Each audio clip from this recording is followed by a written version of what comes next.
Story 1. The Haunted Well.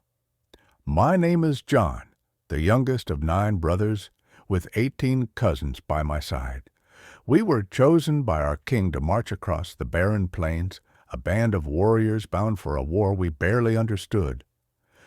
The weight of our mother's tears followed us, her voice cracking as she whispered a curse under her breath. Only 8 would return. I was the one fated to fall. I didn't believe her then, but her words clung to me like damp fog, heavy and inescapable. We wandered for weeks, our boots grinding against the cracked earth. The plains stretched endlessly, a desolate sea of dust and brittle grass.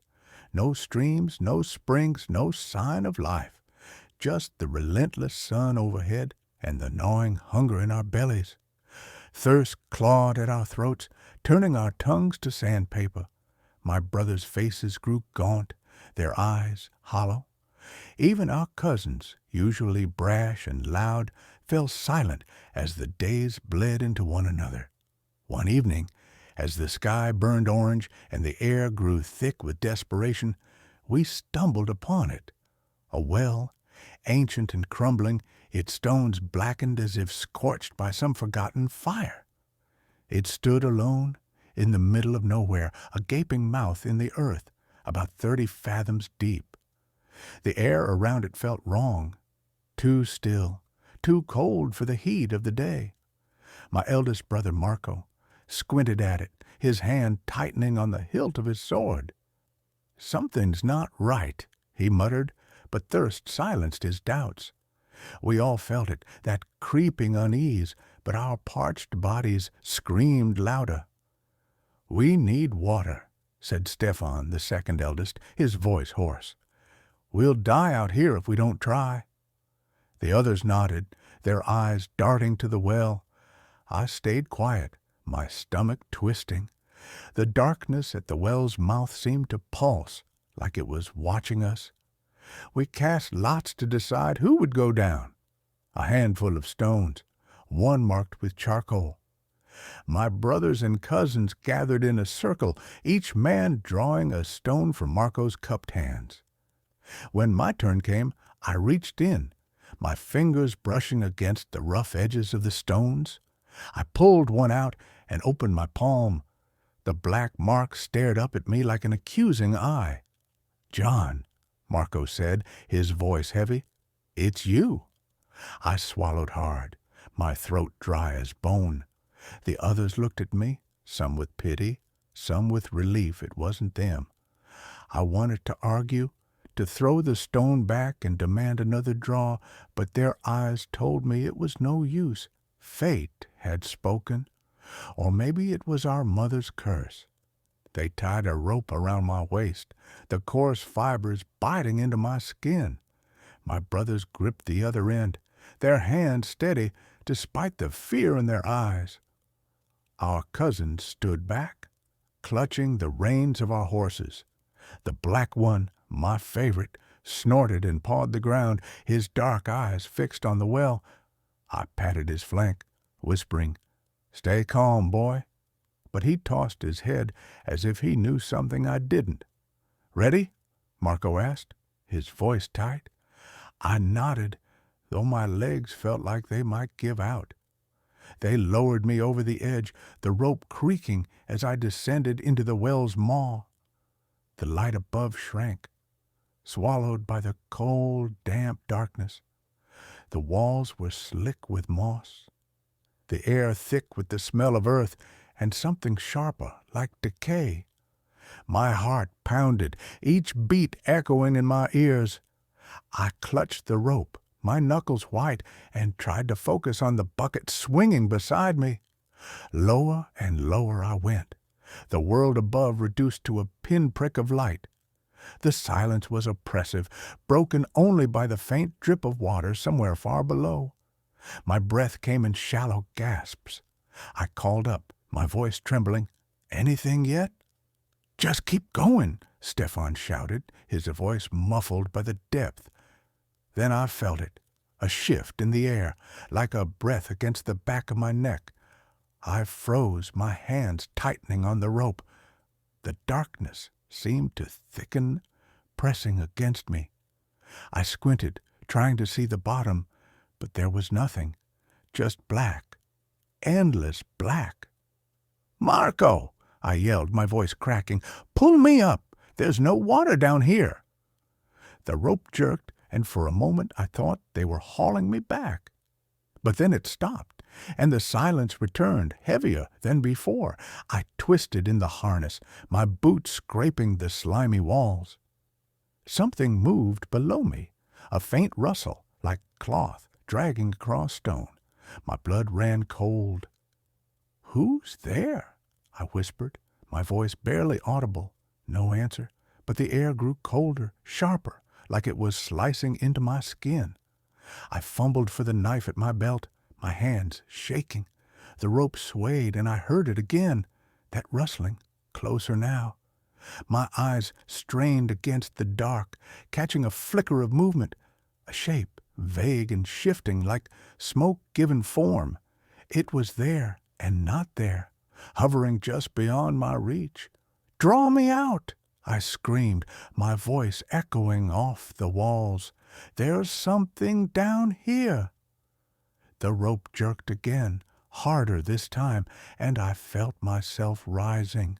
My brothers were pulling, their grunts faint but desperate. I kept my eyes on the darkness below, my heart hammering. The shape moved again, faster, spiraling up toward me. I caught a glimpse of something, eyes maybe, or the suggestion of a face, pale and twisted. My knife slipped from my trembling fingers, clattering into the abyss. "Faster!" I shouted, my voice raw. The rope groaned under the strain, and I heard the black one whinny above, his hooves stomping as if he could sense the thing below. The shape was closer now, its edges blurring into the dark. It reached for me, its touch like ice against my ankle. I kicked wildly, my scream tearing through the well. The rope snapped. I plummeted, the air rushing past me, the walls blurred, and the darkness swallowed me whole. I hit the bottom, or what I thought was the bottom, with a sickening thud, my breath knocked out of me. The world spun, and for a moment I thought I was dead. But I wasn't. Not yet. I lay there gasping, my body aching. The darkness was absolute, pressing down like a living thing. I tried to move, but my legs were tangled in the broken rope. The air was thick, suffocating, and that smell, decay, rot, something ancient, clogged my lungs. I called out, my voice weak. "Marco? Stefan? Anyone?" No answer. Just the echo of my own voice mocking me. Then I heard it again, that rustling, slow, deliberate, like footsteps circling me. I scrambled to my knees, my hands fumbling in the dark. My fingers brushed something cold and smooth, like polished stone. I froze, my breath hitching. The rustling stopped, and for a moment there was nothing but silence. Then a voice, not mine, not human, whispered my name. "John." It came from everywhere and nowhere, low and guttural, like it was carved from the earth itself. I pressed myself against the wall, my heart pounding so hard I thought it would burst. "Who are you?" I stammered. "What do you want?" The voice didn't answer. Instead, the air shifted again, and I felt it. Something brushing against my arm, light as a feather, but cold as death. I jerked away, my back scraping against the stone. The shape was there again, closer, its edges sharper now. I couldn't see it clearly, but I felt its presence, heavy and hungry. It wasn't just a thing. It was alive, and it wanted me. I scrambled to my feet, my hands clawing at the walls. "Help!" I screamed, my voice breaking. "Get me out!" Above, I heard my brothers shouting, their voices faint and frantic. The rope was gone, but they were still there, calling my name. I clung to that sound, a lifeline in the dark. "I'm here," I yelled, my throat raw. "Don't leave me." The shape moved closer, its cold touch grazing my neck. I swung blindly, my fists meeting nothing but air. The voice whispered again, closer now, right against my ear. "Stay." I stumbled back, my hand scraping the walls. My fingers caught on something, a ledge maybe, or a crack in the stone. I pulled myself up, desperate to climb, to escape. The walls were slick, but I dug my nails in, hauling myself higher. The shape followed, its presence like a weight dragging me down. I could feel it breathing, though it had no lungs. I could feel its eyes, though it had no face. "John!" Marco's voice echoed from above, faint but clear. "Hold on." I climbed faster, my muscles burning, my breath coming in ragged gasps. The thing was right behind me, its cold fingers brushing my legs. I kicked out, my boot connecting with something solid, yet not solid. KHDMB, RPL, Shatashatim Tuaskelkia. It let out a sound, a low guttural hiss that made my skin crawl. The light above grew brighter, closer. My brothers were pulling something, a new rope, maybe, or chain. I didn't care. I just kept climbing, my hands bleeding, my nails splitting against the stone. The thing grabbed my ankle, its grip like iron, and I screamed, kicking with all my strength. It let go, but I felt it still, lurking just below, waiting for me to fall. I reached the ledge where the rope had snapped, my fingers brushing the frayed end. Above, the black one whinnied again, and I heard the clatter of hooves. My brothers were shouting, their voices overlapping in a chaotic chorus. "John, grab it!" A new rope dangled just out of reach.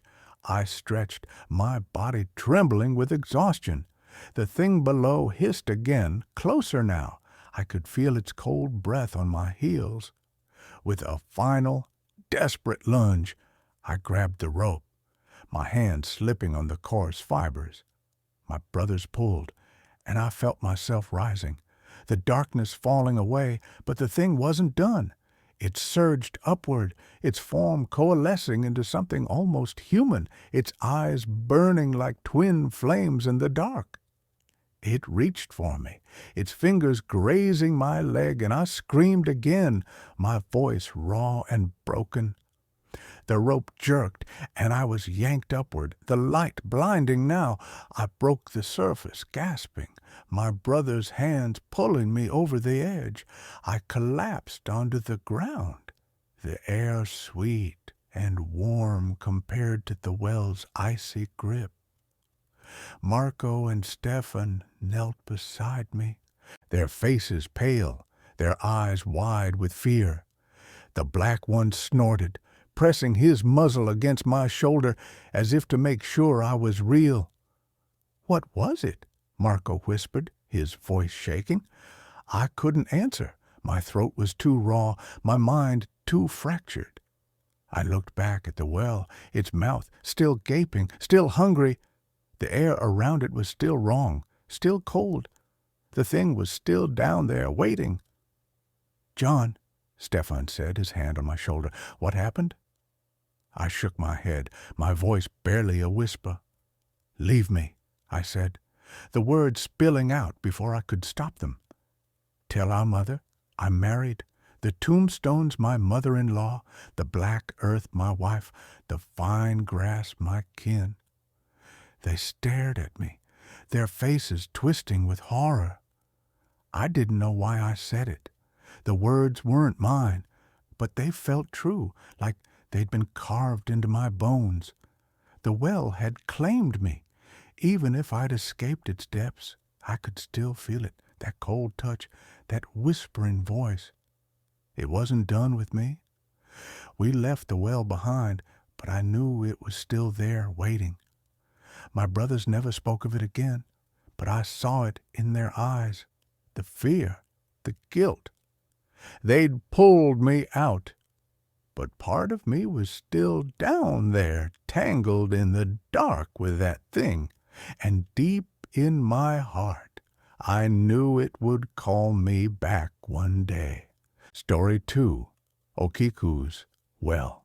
My name is Okiku, and this is my story, a tale woven from shadows and sorrow, whispered through the ages in the chill of midnight air. If you listen closely, you might still hear my voice echoing from the depths of the well where my life ended, where my torment began. This is no mere legend. This is my truth, carved into the stone walls of my prison, counted out night after night in a voice that trembles with grief and rage.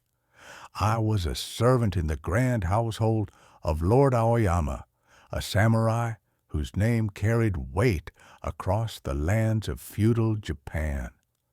My days were filled with quiet duties, polishing the wooden floors until they gleamed, tending to the delicate porcelain cups, and caring for the 10 precious heirloom plates that were the pride of the household. Each plate was a work of art, glazed in deep indigo, with patterns of cranes and cherry blossoms that seemed to dance in the candlelight. They were more than treasures. They were the heart of the Aoyama legacy, entrusted to my care. I handled them with reverence, my fingers tracing their edges as if they held the very spirit of the family. I was diligent, unnoticed, a shadow moving through the vast estate. My life was simple, my heart content with the rhythm of my tasks. But shadows attract predators, and I caught the eye of Lord Aoyama himself. His gaze lingered too long, his words too soft when he spoke to me. I was young, but not naive. I knew the danger in his smiles, the hunger in his eyes. He was a man accustomed to taking what he wanted, and I was nothing but a servant girl in his world. It began with small things, brushes of his hand against mine when I served him tea, requests for me to linger in his chambers to tidy what was already pristine. I deflected his advances with bowed head and careful words, hoping he would tire of me. But men like Aoyama do not tire, they scheme. One evening, as the sun bled red across the sky, I went to the storeroom to check the plates, as I did every night. I counted them carefully, as always, 1, 2, 3, up to 10. Each was in its place, nestled in silk. But the next morning when I returned, something was wrong. My heart stuttered as I lifted the silk covering. Only 9 plates gleamed back at me. The 10th was gone. Panic clawed at my chest. I searched the storeroom, my hands trembling as I checked every corner, every shelf. The plate was nowhere to be found. I reported the loss to the housekeeper, my voice shaking. She stared at me, her face pale, and whispered, "You know what this means, Okiku. The master will not forgive this." Lord Aoyama summoned me to the great hall that evening. The room was vast, its walls lined with tapestries of battles long won. He sat on his dais, his face a mask of cold fury. "Okiku," he said, his voice like the edge of a blade, "you have failed in your duty. One of my family's treasures is missing. Do you know the penalty for such negligence?" I knelt before him, my forehead pressed to the floor. "My lord, I swear I counted them last night. They were all there. I don't know how—" "Silence!" his shout echoed through the hall. "Do you think me a fool? Theft is a crime, Okiku, but I am merciful. Become mine, and I will overlook this indiscretion." My blood turned to ice. His words were not mercy. They were a trap. I saw it then, clear as the moonlight cutting through the windows. He had taken the plate. He had orchestrated this moment to bend me to his will. I raised my eyes to meet his, defiance burning through my fear. "I am a servant, my lord, not a possession. I will not dishonor myself." His face darkened, a storm gathering in his eyes. "You dare refuse me?" he hissed. Before I could answer, he rose, his hand closing around my arm like a vice. He dragged me through the halls, my feet stumbling over the polished wood. Servants averted their eyes, their silence a betrayal of its own. We reached the tower, a looming structure of gray stone that stood apart from the main house. Below it, shrouded in darkness, was the well. "You will learn your place," he snarled, pulling me toward the open window at the tower's peak. The wind howled outside, carrying the scent of damp earth and impending rain. I struggled, my hands clawing at his grip, but he was too strong. "You could have had my favor, Okiku. Now you will have nothing." With a final brutal shove, he threw me through the window. The world tilted, the sky spinning above me as I fell. The stone walls of the well rushed up to meet me, cold and unyielding. The impact stole my breath, my bones shattering against the rock. Water closed over me, black and freezing, pulling me down into its depths. My last thought was of the plates, 9 where there should have been 10, then darkness. But death was not the end. I woke in the well, if waking's what you call it. My body was gone, yet I remained, trapped in the cold, wet dark. The water held me like a cage, its surface a mirror reflecting my anguish. I was no longer flesh, but something else, something born of betrayal and rage. The well was my prison, its stone walls etched with the echo of my fall. The first night I felt it, a pull, a need to climb from the depths. I rose, my form weightless yet heavy with grief. The town was silent, the household asleep, but I could not rest. I drifted to the storeroom, to the 9 plates that mocked my failure, and I began to count. 1. My voice was a whisper, thin and broken, rising from the well's mouth. 2. 3. Each number was a wound, a reminder of the 10th plate stolen from me.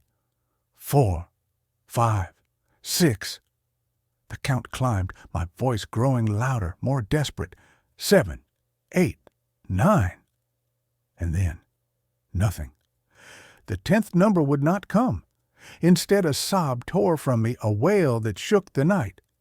It echoed through the town, waking children, startling dogs into howling. Every night I counted, and every night I failed. The townsfolk began to whisper of the ghost in the well, of the servant girl who haunted the midnight hour. They feared me, but they did not know my pain. Weeks passed, then months. The household changed, servants fled, unwilling to face my cries. Lord Aoyama grew gaunt, his eyes hollow, as if my voice drained his soul. Good, let him suffer. But my torment did not ease. The counting became my existence, each number a chain binding me to the well. I could see the plates in my mind's eye, their indigo glaze gleaming, but the 10th was a void, a wound that would not heal. One night, a new sound broke my cycle. Footsteps, soft and cautious, approached the well. A boy, no older than 16, peered over the edge. His face was pale in the moonlight, his eyes wide with fear and curiosity. "Who's there?" he whispered. I rose, my form shimmering in the dark. He gasped, but did not run. "Okiku," I said, my voice a hollow echo. "I am Okiku, and I cannot rest." He returned the next night, and the next. His name was Taro, a stable boy with a quiet courage I had not expected. He listened as I counted, his brow furrowing at my sobs. "Why do you stop at 9? He asked one night, his voice steady despite the tremor in his hands. I told him my story, the words spilling like water from the well, the plates, the theft, the betrayal, the fall. He listened, his eyes never leaving mine. "You're trapped," he said softly, "trapped by the missing plate." I nodded, or perhaps my form simply flickered. I cannot find the 10th. I cannot finish. Taro came every night after that, sitting by the well speaking to me as if I were not a ghost but a girl still. He told me of the town, of the cherry blossoms that bloomed each spring, of the world beyond my prison. His words were a fleeting warmth, but they could not free me. The Count continued, relentless, my sobs shaking the stones. One night, as I reached 9 and my wail began, Taro did something extraordinary. He leaned over the well, his voice cutting through my cry. 10, he shouted, his words sharp and clear. The world stilled. The air grew heavy, the wind falling silent. My voice faltered, the count complete for the first time. 10, I whispered, testing the word. It felt like a key turning in a lock, a chain breaking. The well seemed to loosen its grip, the water no longer pulling at me. I looked at Taro, his face lit with a quiet triumph. "You're free, Okiku," he said, and I was. The well faded, the stones dissolving into mist. My form grew light, the weight of my grief lifting. I saw the plates one last time, all 10, whole and gleaming. Then I was gone. Story 3. The Well. My grandfather's voice trembled when he told me the story, his eyes distant, as if he were still that boy peering into the dark. It was a tale from the war, from a time when Poland groaned under the weight of occupation, when fear clung to every shadow. I was young when he shared it, too young to grasp the full horror, but old enough to feel the chill of his words settle into my bones. Now, years later, I can't shake the memory of his story or the well that haunted his childhood. It was 1943, and my grandfather Yannick was 9 years old. His family's farm sat on the edge of a quiet village, a place of rolling fields and dense forests, where the world seemed to hold its breath under the Nazi boot. Their home was small, a weathered wooden house with a sagging roof, surrounded by a modest plot of potatoes and a chicken coop that barely kept them fed. Beyond the coop, at the far end of their land, was an old water well, abandoned long before Yannick was born. Its stone rim was crumbling, overgrown with moss, and the bucket rope had rotted away years ago. The family ignored it, except to warn Yannick and his younger sister Ella to stay clear. "It's deep," his mother would say, her voice sharp. "Fall in, and no one's pulling you out." The war had made their lives small and tense. Nazi patrols roamed the roads, and whispers of camps, places where people vanished, kept everyone on edge. Yannick's parents, Stefan and Maria, did what they could to keep their heads down. They grew what food they could, traded quietly with neighbors, and avoided trouble. But trouble had a way of finding you. It started with the strangers. Every few weeks, a knock would come at the door after dark, soft, desperate, barely audible. Yannick would hear his parents' hushed voices, the creak of the floorboards as his father peered through the shutters. Sometimes it was a man, sometimes a woman, their faces gaunt, clothes tattered, eyes wide with fear. They begged for shelter, for a night in the barn, for a crust of bread. "Please," they'd whisper, "they're hunting us." Yannick's parents never let them stay. "We can't," his father would say, his voice heavy. "If they find them here, they'll kill us all." The door would shut, and the strangers would vanish into the night. Yannick didn't understand at first. He'd lie awake, listening to the wind, wondering where those people went. Once he saw his mother crying as she bolted the door. "They'll die out there," she whispered to his father. Stefan only shook his head. "Better them than us." the first strange thing happened in late summer. It had rained all day, a cold, relentless downpour that turned the yard to mud. That evening, as Yannick helped his father lock up the chicken coop, he noticed something odd. Footprints in the muck. Bare, human footprints, small and uneven, leading from the coop toward the well. They weren't his, nor Ella's, nor his parents'. The prints were fresh, pressed deep into the wet earth. "Father," Yannick said, pointing. Stefan crouched, his face hardening. He followed the tracks to the well, peering over the rim into the darkness. "Stay here," he told Yannick, grabbing a lantern from the shed. The light barely reached the bottom, but it was enough to see the stone pegs spiraling down the well's inner wall, old handholds for maintenance, now slick with moss. Nothing moved below.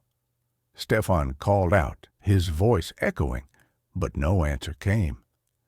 That night, Yannick's parents argued in whispers. "Someone's hiding," his mother said. "What if they come back? What if the patrols find them?" Stefan's voice was grim. "They won't stay long." The next morning, he wrote a note on a scrap of paper. "Leave by tonight, or we seal the well." He tied it to a stone and dropped it into the darkness. Yannick watched, his stomach twisting. He didn't know what scared him more, the idea of someone down there, or what his father might do. Days passed, and no more footprints appeared. The rain washed the tracks away, and the family tried to forget. But Yannick couldn't. He'd lie awake, imagining someone crouched in the well, cold and alone, listening to the world above. He started sneaking glances at the well when he fed the chickens, half expecting to see a face peering back. Autumn came, and the air grew sharp. The war pressed closer. Patrols swept through the village more often, and food grew scarcer. Yannick's family ate thinner soups, stretched their bread with sawdust. One night, a new sound woke Yannick, a faint scratching like nails on wood, coming from the yard. He crept to the window, heart pounding. The moon was thin, but he could make out the coop's outline. The door was ajar. He didn't tell his parents. He couldn't explain why. Maybe it was shame, maybe it was fear. But he felt a pull to investigate himself. The next night, he waited until the house was quiet, then slipped on his boots. He grabbed a blanket from his bed and a flashlight his father kept in the shed. The air was cold, the ground damp under his bare feet. He moved silently, his breath catching, as he neared the well. The stone rim loomed in the dark, a jagged circle against the sky. Yannick knelt, shining the flashlight down. The beam caught the pegs, their edges worn smooth. He listened. Nothing but the wind. He called softly, "Is anyone there?" No reply. Against every warning in his head, he swung a leg over the rim and started climbing down. The pegs were icy, slick under his fingers. The well smelled of damp stone and something sour like rot. His flashlight beam danced, catching glints of water far below. Halfway down, he froze. A sound, faint, rhythmic, like breathing. His heart hammered, but he kept going step by step until his feet touched a narrow ledge. The well was wider here, a pocket carved into the stone. He turned the flashlight. What he saw stopped his breath. Bones, skeletons, small and large, curled together against the wall. A woman, her skull tilted back, arms wrapped around two smaller forms. Children, their ribs like fragile cages. Their clothes were rags, clinging to brittle bones. Yannick's light trembled, casting shadows that seemed to writhe. Then he saw him, a man, alive, but barely. He knelt beside the skeletons, his face hollow, eyes sunken into dark pits. His hands moved mechanically, arranging tiny scraps, bits of bread, potato peels, before the bones, as if setting a meal. He didn't look up, didn't notice Yannick. His lips moved, muttering words too soft to hear. Yannick's stomach churned. The man was thin, his skin stretched tight over his bones, his fingers raw from clawing at the stone. Yannick wanted to scream, to run, but his body wouldn't move. The flashlight beam slipped, catching the smallest skeleton, a child, no older than Ayla. The man's head snapped up, his eyes locking on the light. For a moment he stared, uncomprehending. Then his gaze fell to the bones, to the decayed face of the smallest skeleton. The muttering stopped. His hands froze. A single tear carved a path down his dirt-streaked cheek. He knew. Yannick saw it in his eyes, the moment the man realized the truth. Those scraps, those desperate offerings, were for nothing. His family was gone. The man's mouth opened, but no sound came. He reached for the smallest skeleton, his fingers trembling, then pulled back as if burned. Yannick's flashlight shook, the beam flickering. He couldn't breathe, couldn't think. He scrambled up the pegs, the blanket forgotten, the cold biting his hands. He didn't look back. The next morning, Yannick's father went to the well. Yannick didn't tell him what he'd seen. How could he? His throat felt sealed, the words too heavy. Stefan leaned over the rim, then straightened, his face grim. "No footprints?" he said, almost to himself. Nothing. He and a neighbor dragged stones from the field, piling them over the well's mouth until it was sealed. Yannick watched, silent, his mind replaying the man's tear. The bones, the scraps, laid out like an offering. The war dragged on. The family survived, though hunger and fear were constant. Yannick never spoke of the well, not to his parents, not to Ayla. But he carried it. When he grew old and told me the story, his hand shook, his voice broke. "I left him there," he said. "I left them all."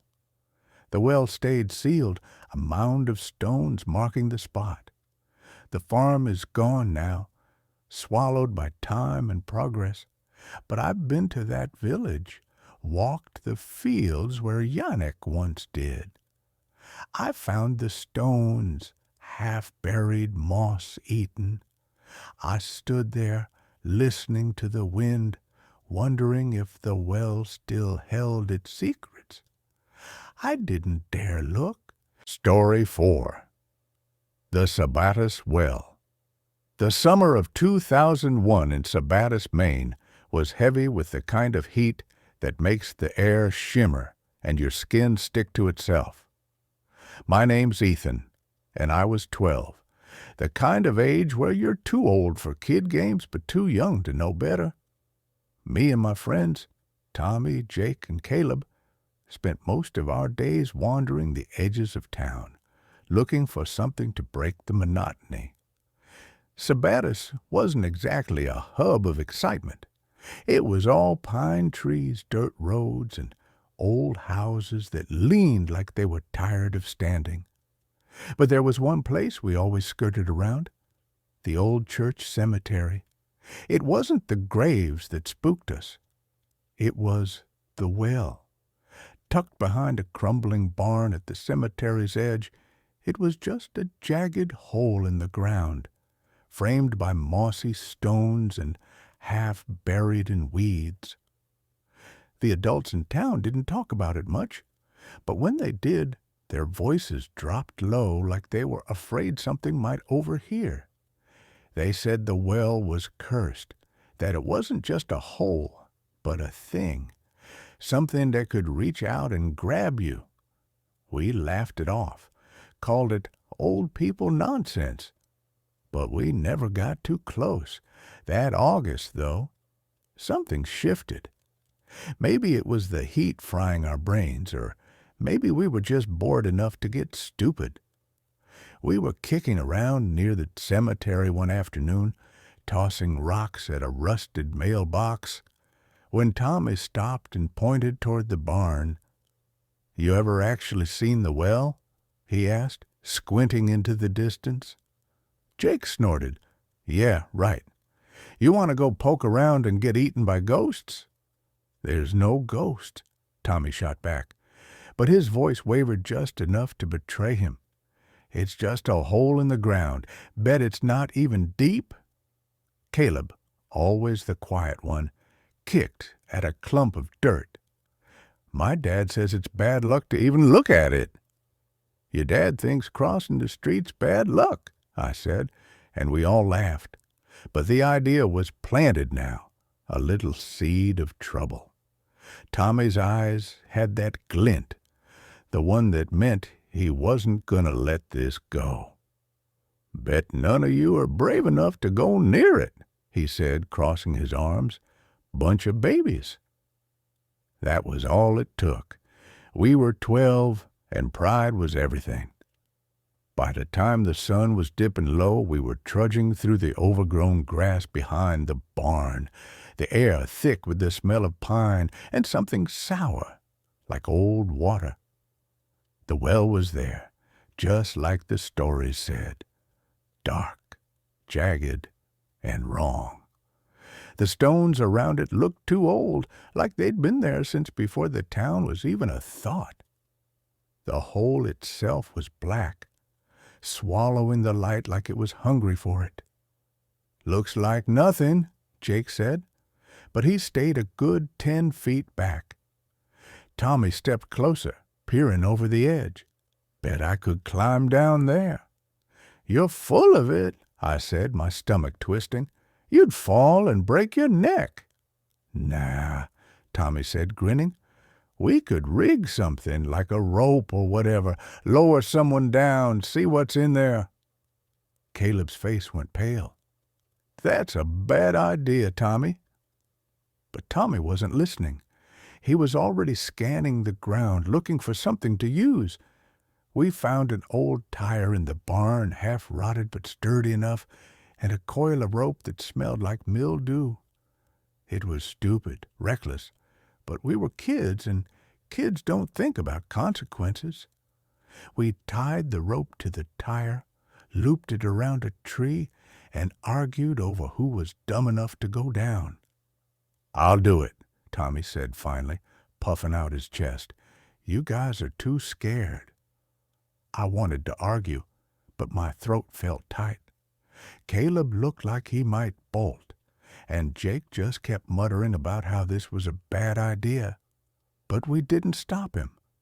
We helped him tie the rope around his waist, checked the knots twice, and lowered the tire into the well. Tommy climbed in, giving us a cocky grin before he disappeared into the dark. The rope slid through our hands, rough and heavy. We fed it out slowly, counting the seconds. 10, 20, 30. The air felt heavier now, like a storm was coming, though the sky was clear. Caleb kept glancing at the barn like he expected something to come crawling out of it. "Tommy!" I called down, my voice echoing weirdly. No answer, just the creak of the rope and the sound of our breathing. A minute passed, then 2. My hands were sweating, slipping on the rope. "Tommy, you okay?" Jake shouted louder this time. Still nothing. The rope twitched, like something was tugging it from below. My heart started pounding, and I could see the same panic in Jake's eyes. "Pull him up," Caleb whispered. "Now!" We yanked on the rope, hard and fast, our hands burning as it slid through. It felt heavier than it should have, like we were pulling against something that didn't want to let go. When Tommy's head finally broke the surface, we all froze. He wasn't Tommy anymore, not really. His hair, which had been dark brown an hour ago, was stark white, like snow. His face was wrong, lined and sagging like he'd aged 50 years in minutes. His eyes were wide, darting around like he was seeing things we couldn't. And his mouth, he was babbling, words tumbling out in a jumbled mess, none of them making sense. "Tommy!" I grabbed his shoulders, trying to shake him out of it. He screamed, a sound that made my blood run cold, and flailed like he didn't know who I was. We dragged him out of the well, the tire thumping against the stones, and half carried, half dragged him away from that place. The whole time he kept muttering, "It saw me. It saw me." We got him home, stumbling through the woods, his screams echoing in the dusk. His mom took one look at him and started crying, calling for help. We tried to explain, but the words sounded stupid even to us. A well? A cursed well? Who'd believe that? Tommy didn't get better. They took him to a hospital, then somewhere else, a place with locked doors and people who spoke in soft voices. We never saw him again. The adults asked us questions, but we didn't have answers. What could we say? That the well did something to him? That it changed him? After that, we stayed away from the cemetery. But I couldn't stop thinking about it. The way the rope twitched, the way Tommy's eyes looked like he'd seen something that wasn't meant to be seen. I started having dreams, dark, endless tunnels, and a feeling like something was watching me, waiting. A year later, I went back. I don't know why. Maybe I thought I could prove it was just a story, that we'd made it all up in our heads. It was dusk, the sky bruised purple, and the air was cold. The well was still there, unchanged, its mouth gaping like it was waiting for me. I stood at the edge, my heart hammering, and leaned over to look inside. The dark stared back. Not just darkness, but something alive, something that moved in the shadows. I swear I heard a whisper, low and guttural, like a voice trying to form words it didn't know. I stumbled back, my legs shaking, and ran. I didn't stop until I was home, the door locked behind me. I never told anyone about that night, not Jake, not Caleb, not my parents. But I know what I felt. That well isn't just a hole. It's a door to something else, something that doesn't belong here, and whatever's down there, it's still waiting. Years passed, but the story of the Sabattus well never died. Kids still talk about it, daring each other to go near it, though most don't. The barn's gone now, collapsed under its own weight, but the well's still there, hidden in the weeds. Sometimes late at night, I think about Tommy, about what he saw down there. I wonder if he's still screaming. Last week I heard a new story. A couple of high schoolers out exploring found the well. They didn't go down, thank God, but they said they heard something. Voices, maybe, or just noises coming from deep inside. They said it sounded like someone was trying to climb out. I don't know if it's true. I don't want to know. But I can't shake the feeling that whatever's in that well isn't done with us yet. Story 5. The Haunted Well. My name is John, the youngest of 9 brothers, and this is the story of how I became one with the darkness. It's not a tale for the faint-hearted, so listen closely, for I'll only tell it once, from the depths where I now linger. It began in a kingdom far from any map's edge, where the sun burned hotter than a blacksmith's forge. The king summoned us, all 9 brothers, to march across a scorched plain, to fight in a war none of us understood. We were loyal, though, bound by duty, not choice. The plain stretched endless, a sea of cracked earth and shimmering heat. For 45 days we trudged, our tongues swollen, our canteens dry as bone. No stream, no river, not even a puddle to ease our thirst. The air itself seemed to mock us, heavy with the promise of water that never came. On the 46th day we found it, a lonely spring, a well carved deep into the earth, its stone rim weathered and gray. It stood alone, no village or path nearby, as if the world had shunned it. The air around it felt wrong, heavy, like a held breath. My brothers, desperate, didn't care. Water, they rasped, their voices like dry leaves, but I felt it, a prickle on my neck, a whisper in my skull that said, "Turn back." I said nothing. What was I, the youngest, to argue with 8 men driven mad by thirst? We had no rope long enough to reach the water 30 fathoms down. So we knotted our belts, sashes, anything we could spare. Someone needed to go down to fill the canteens. They decided to cast lots. I watched their hands, trembling as they drew straws. My brother's eyes avoided mine, but I knew. I always knew. The shortest straw landed in my palm, as if fate had carved my name on it.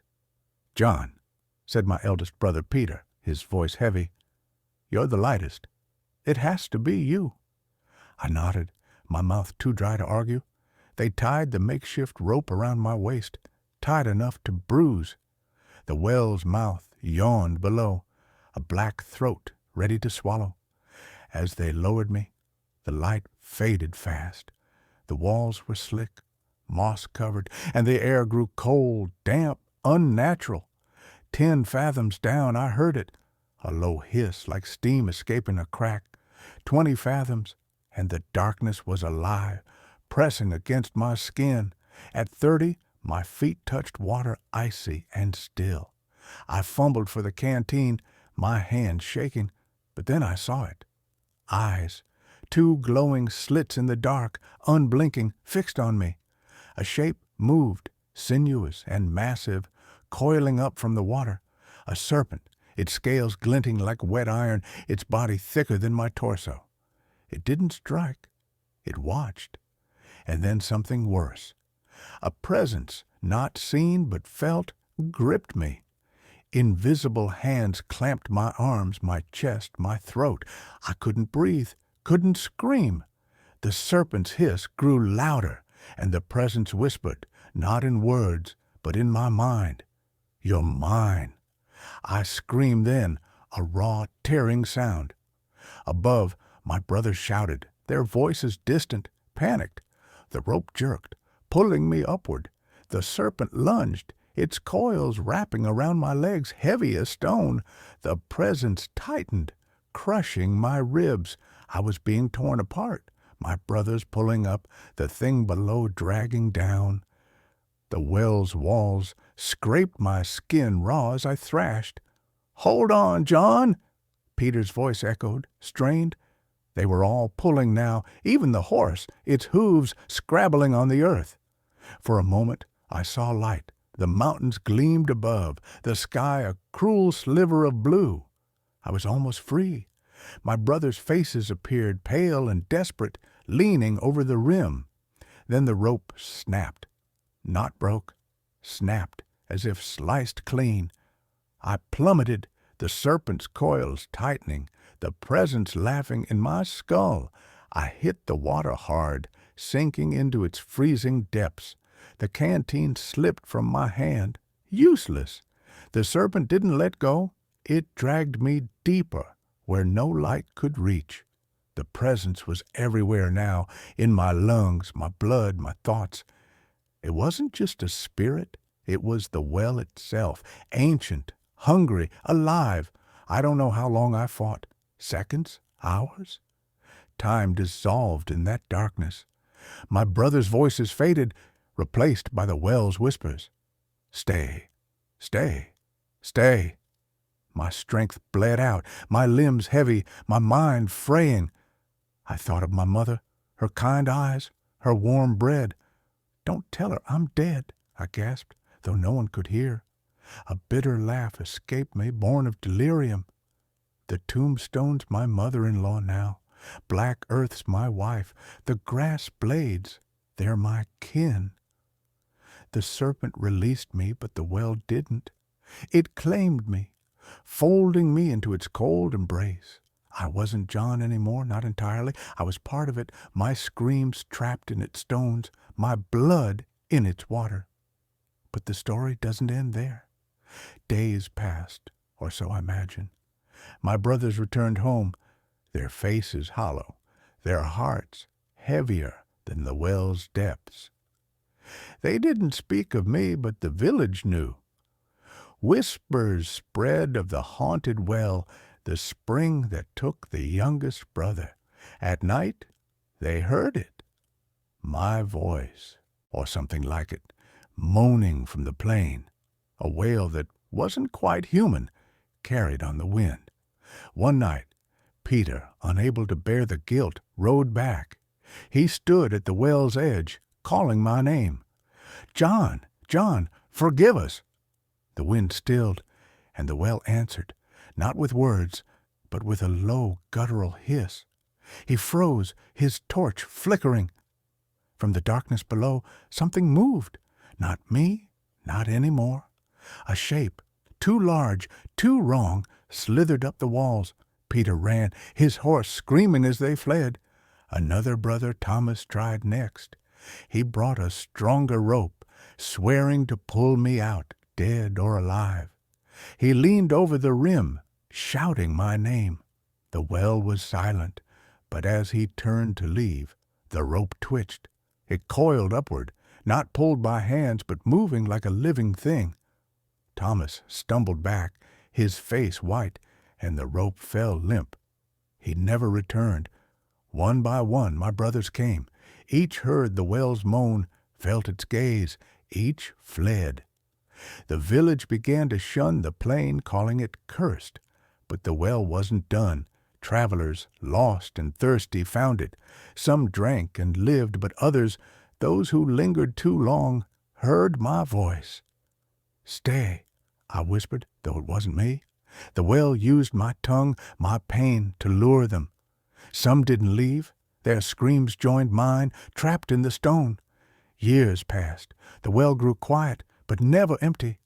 I'm still here, woven into its depths. I feel every footstep above, every drop of water drawn. The serpent watches. The presence waits. Sometimes I see the world through the well's eyes, a flicker of sky, a shadow crossing the rim. I try to warn them, to scream, "Run!" But my voice is its voice now, and it twists my cries into something else. Last night a stranger came, a young man alone, his canteen empty. He peered into the well, his face pale in the moonlight. "Anyone there?" he called, his voice shaking. I tried to stay silent, but the well spoke through me, a soft, "Stay." He froze, his eyes wide. The rope he'd brought twitched, though no one pulled it. He backed away, then ran, his footsteps fading into the night. I don't know how many more will come. I don't know how many the well will claim. But I know this, it's still out there, waiting, its hunger never sated. If you find a lonely spring on a sun-scorched plain, don't cast lots, don't draw water, turn back while you still can. I'm John, or what's left of me, and I'm still here in the haunted well forever. Story 6. The Ghost of Okiku's. Well, I am Okiku, or at least I was. Once a maid in the grand mansion of Samurai Tessen Aoyama, my life was simple, my hands always busy with work. The days were long, filled with the clatter of dishes and the rustle of my kimono as I moved through the shadowed halls of the estate. But now I am something else, something that lingers, caught in the cold stone of a well, my voice echoing through the night. Let me tell you my story, the one that binds me to this place, the one that keeps me counting night after night in the darkness. It began in the heart of feudal Japan, in the sprawling Aoyama estate, perched on a hill overlooking Himeji. The mansion was a maze of polished wood and paper screens, its beauty hiding the cruelty of its master. Tessin Aoyama was a man of power, his eyes sharp and his temper sharper. I was young then, barely 16, with calloused hands and a stubborn heart. My family had served the Aoyama household for generations, and I took pride in my work, especially in caring for the 10 heirloom plates my mother had entrusted to me. They were delicate, painted with cranes in flight, each one a piece of my family's history. I polished them daily, their smooth surfaces reflecting my care. Tessin noticed me early on. His gaze lingered too long, his words too soft when he spoke to me. I avoided him, keeping my head down, my steps quick. But he was not a man who accepted refusal. One autumn evening, as the leaves turned crimson and the air grew sharp, he cornered me in the kitchen. The other servants had gone to their quarters, and the house was quiet except for the crackle of the hearth. "Okiku," he said, his voice low, "you are wasted on scrubbing floors. Come to me, and I'll give you a better life." I clutched the plate I was cleaning, my knuckles white. "My lord, I am content with my duties," I replied, my voice steady despite the fear curling in my chest. His face darkened, and he stepped closer, his shadow swallowing the light. "You'll regret this," he hissed, before turning and leaving me trembling in the dim glow of the fire. I thought that was the end of it. I was wrong. The next morning, I went to the storeroom to check the plates, as I did every day. They were kept in a lacquered box, each one wrapped in silk. I lifted the lid, my fingers brushing the fabric, and began to count. 1, 2, 3, all the way to 10. They were all there, safe. I breathed a sigh of relief and closed the box, unaware that Tessin's eyes had followed me from the doorway. That evening he called me to his chambers.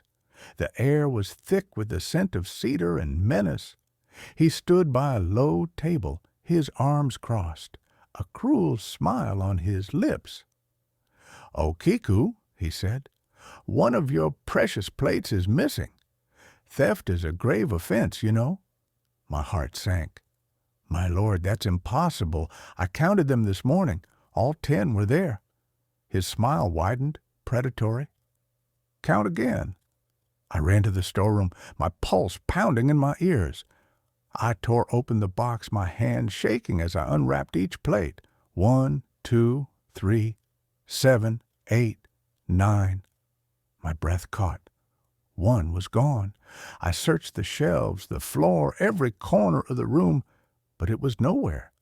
Panic clawed at me, but I forced myself to stay calm. I returned to Tessin, my head bowed. "My lord, I don't understand. I swear I counted 10 this morning." He leaned forward, his voice a venomous whisper. "You know the penalty for theft, Okiku, but I'm merciful. Become mine, and I'll forget this mistake." The words hit like a slap. He had taken the plate. This was his trap, his way to bend me to his will. I stood there, my hands clenched, my mind racing. I could agree and lose my dignity, or refuse and face ruin, or worse. I thought of my mother, her proud eyes when she gave me the plates, her voice telling me to hold my head high. I thought of the other servants who would whisper of my shame if I gave in. "No," I said, my voice barely above a whisper, "I will not." Tessin's face twisted with rage. "Then you'll pay for your insolence," he spat. "You'll be branded a thief, and your family's name will be dust." I fled his chambers, tears stinging my eyes. The mansion felt like a cage, its walls closing in. I wandered the grounds, the moon high and cold above me. My feet carried me to the old stone well at the edge of the garden, its mouth a dark circle in the earth. I leaned over it, staring into the blackness below. The water was far down, hidden in shadow, and the air was damp and heavy. I thought of the plate, of Tesson's lies, of the life I would lose no matter what I chose. The despair was too much. I couldn't face the shame, the accusations, the ruin of my family's name. I climbed onto the edge of the well, the stone cold under my hands. The wind tugged at my kimono, and for a moment I hesitated. But then I heard Tesson's voice in my mind, his cruel laughter, and I let go. The fall was endless, the air rushing past me, the walls of the well blurring into darkness. I hit the water, and everything went silent. I don't know when I realized I wasn't gone. The world was different, hazy, like looking through rippled glass. I was in the well, but not in the water. I was weightless, my kimono drifting around me as if caught in a gentle current. The moon hung above, its light slicing through the darkness, and I felt a pull, a need to climb toward it. I emerged from the well, my feet not touching the ground. The garden was still, the mansion looming in the distance. I tried to speak, but my voice was a whisper, swallowed by the night. And then I felt it, a compulsion, a weight in my chest. I drifted to the storeroom, to the lacquered box. My hands passed through it at first, but with effort I could touch the plates, feel their smooth surfaces. I began to count. 1, I whispered, my voice echoing strangely. 2, 3. I reached 9, and the absence of the 10th plate hit me like a blow. A wail tore from my throat, a sound I didn't recognize as my own, sharp and mournful. It echoed across the estate, rattling the shutters, waking the servants. I felt their fear, their whispers, but I couldn't stop. The count pulled me back to the well, and I sank into its darkness, waiting for the next night. The first night was chaos. Servants fled the storeroom, their lanterns trembling as my voice filled the air. 1, 2, 3. I counted, my spectral form glowing faintly in the moonlight. By the time I reached 9, their screams mingled with my wail. Tesson stood at the edge of the garden, his face pale, his hands clenched.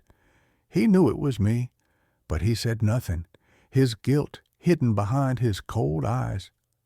Night after night, I returned. The servants stopped going near the storeroom after dark. The garden became a place of dread, the well a forbidden shadow.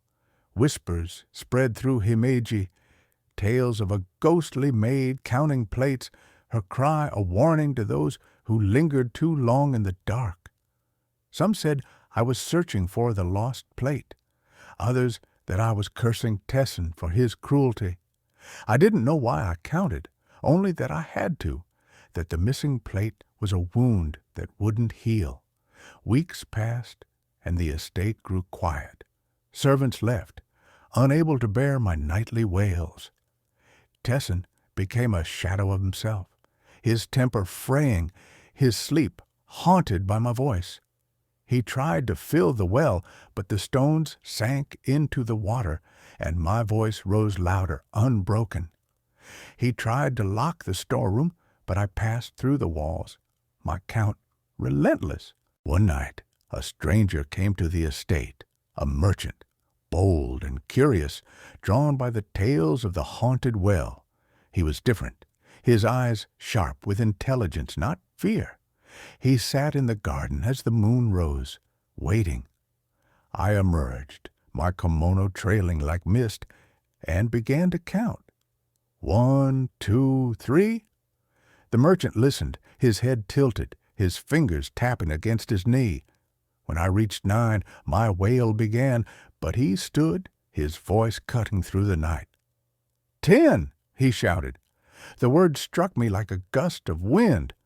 The compulsion faltered, the weight in my chest lifting. I looked at the merchant, his face calm, his eyes meeting mine without fear. For the first time, I felt something other than despair, a flicker of release.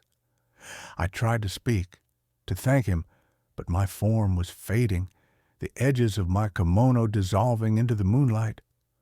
The well called me back, but it was different now, softer, like a lullaby.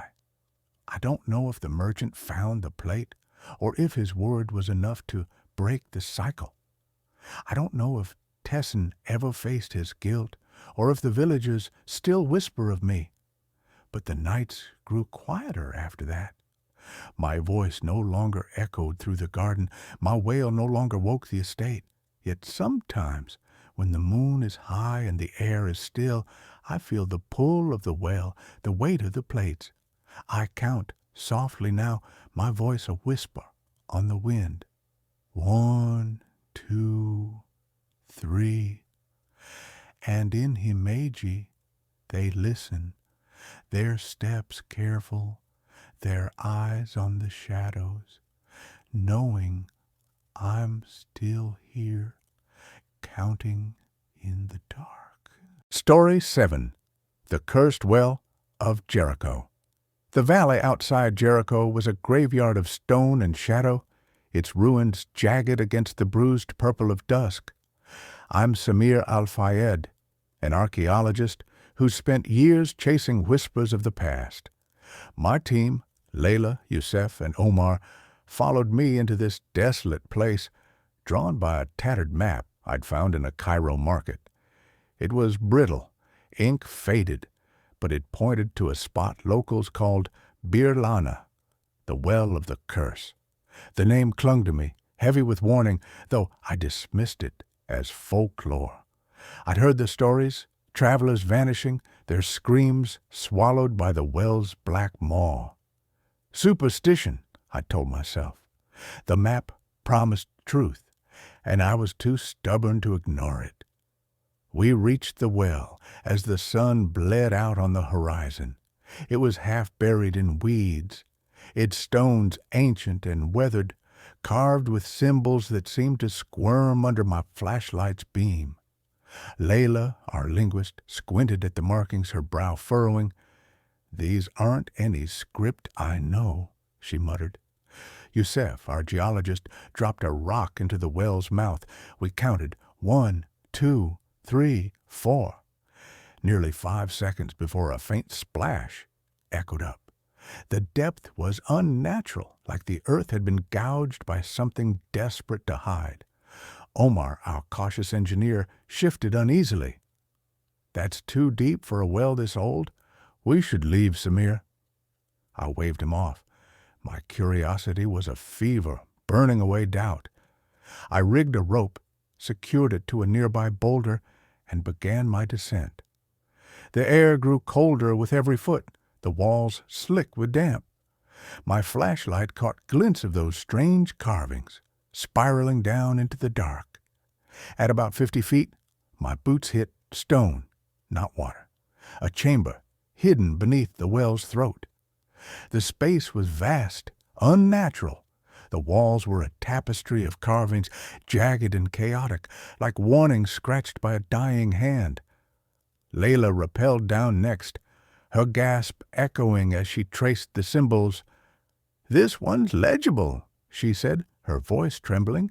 "It says, 'He who disturbs the waters shall awaken the sleeper.'"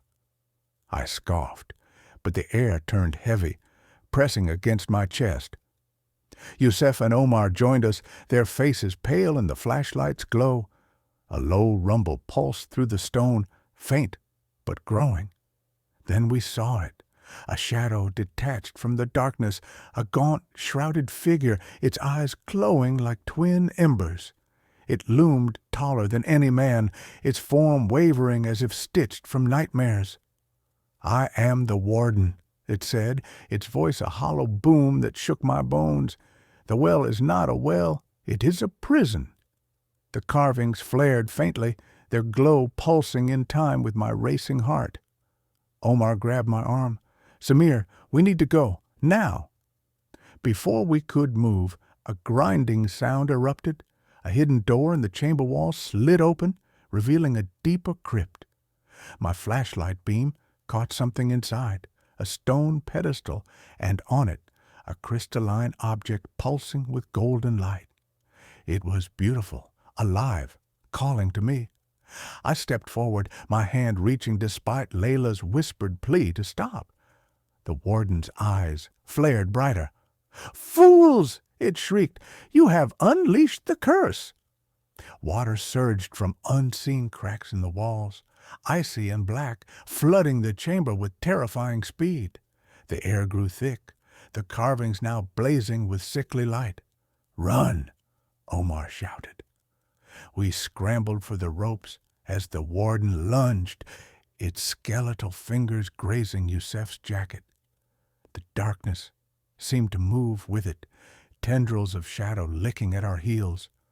I clutched the artifact, its warmth searing my palm, and hauled myself up the rope. The chamber shook, stones crumbling as the water rose. With a final deafening roar, the tunnel entrance collapsed behind us, sealing the warden below. We stumbled into the night, gasping, the artifact still glowing in my hand. Back in Jerusalem, we huddled in a cramped hotel room, staring at the thing we'd stolen. It pulsed faintly like a heartbeat. Layla's hands shook as she sketched the carvings from memory. Yusef kept muttering about the water, how it moved like it was alive. Omar just stared at the floor, his usual calm shattered.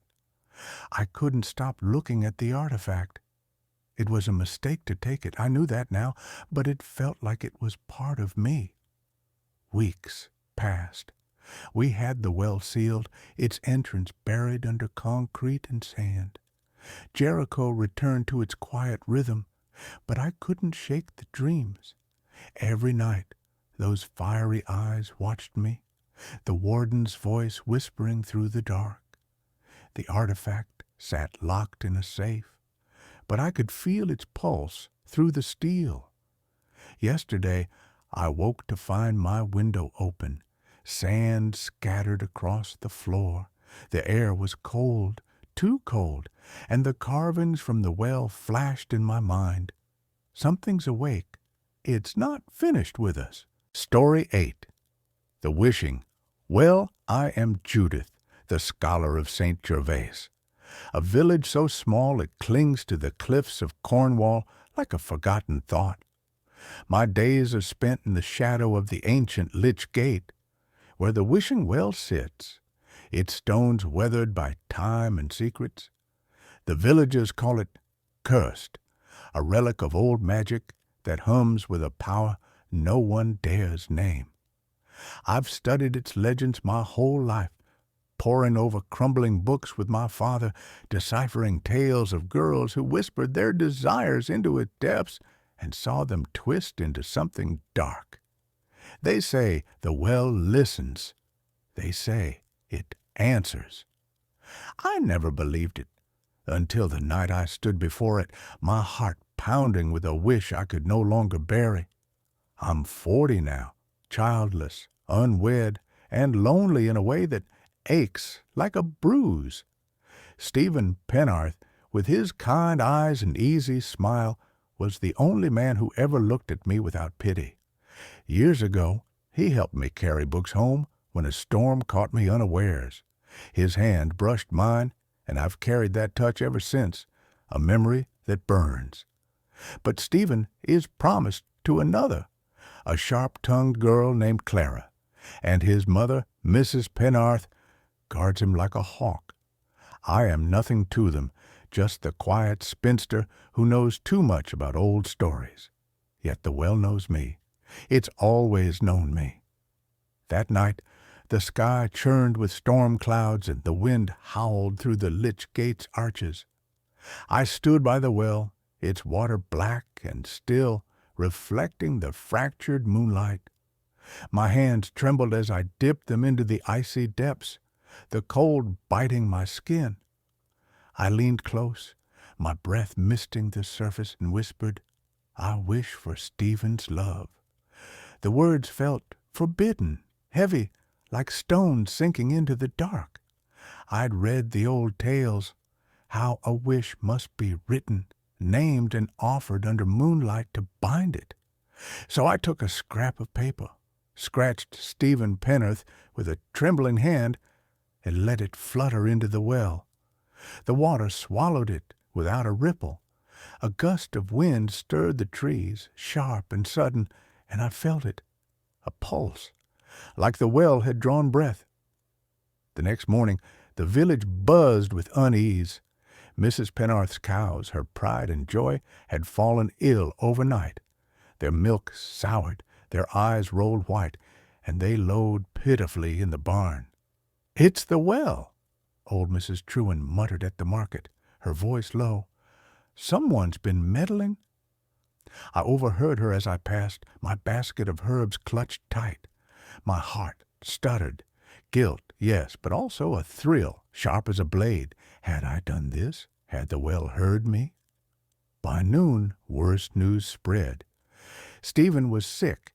A fever, they said, sudden and fierce, burning through him like fire. I saw him through his window as I passed his cottage, his face pale, his mother hovering like a vulture.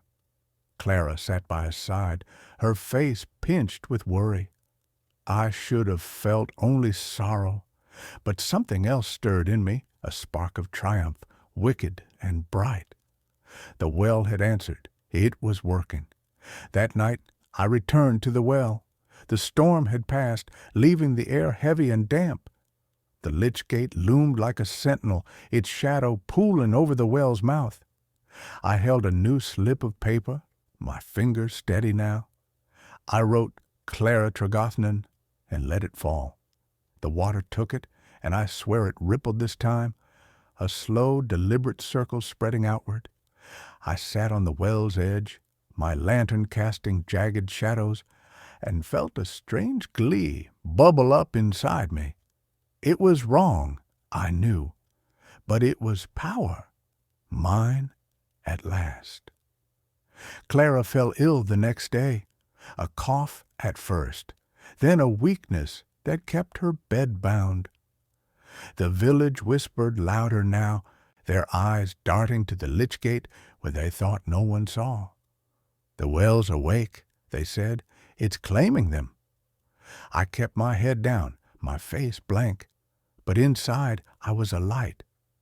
Stephen's fever hadn't broken, but Clara's absence left him untended by her. Mrs. Pen'orth's cows worsened. One died by evening, its carcass left to rot in the field. I heard her wail from my window, a sound that should have pierced me with shame. Instead, I smiled. Each night I went to the well. It became my ritual, my secret. I wrote Stephen's name again, then Clara's, then others. Village girls who'd ever looked at him too long. The papers piled in the well's depths, invisible but heavy, like debts unpaid. With each name I felt stronger, sharper, as if the well was feeding me its strength. But it took something too. My hands shook more each day, my reflection in the village stream showing hollow cheeks and shadowed eyes. I told myself it was nothing, just sleepless nights, but I felt the well's pull, its cold fingers curling around my heart. A week later, Mrs. Pen'orth confronted me. It was dusk, the sky bruised with storm clouds again, and I was at the well, my lantern flickering. She appeared like a specter, her face twisted with rage. "You've done this, haven't you?" she hissed, her voice trembling. "You and your books and your cursed well." I froze, my latest slip of paper, Stephen's name again, clutched in my hand. She lunged, snatching it from me before I could react.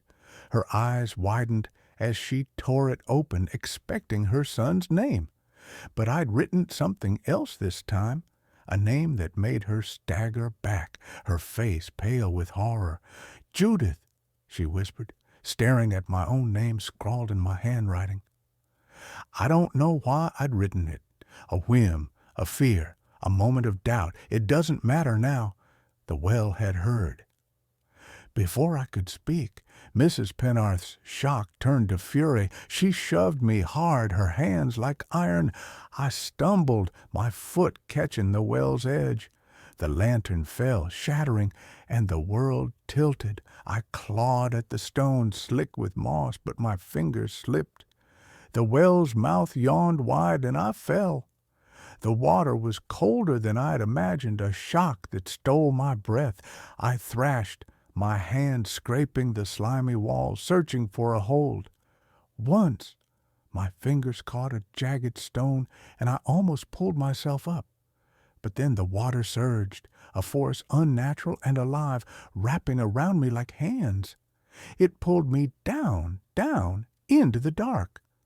My scream was swallowed as the cold poured into my throat, filling my lungs with the well's bitter weight.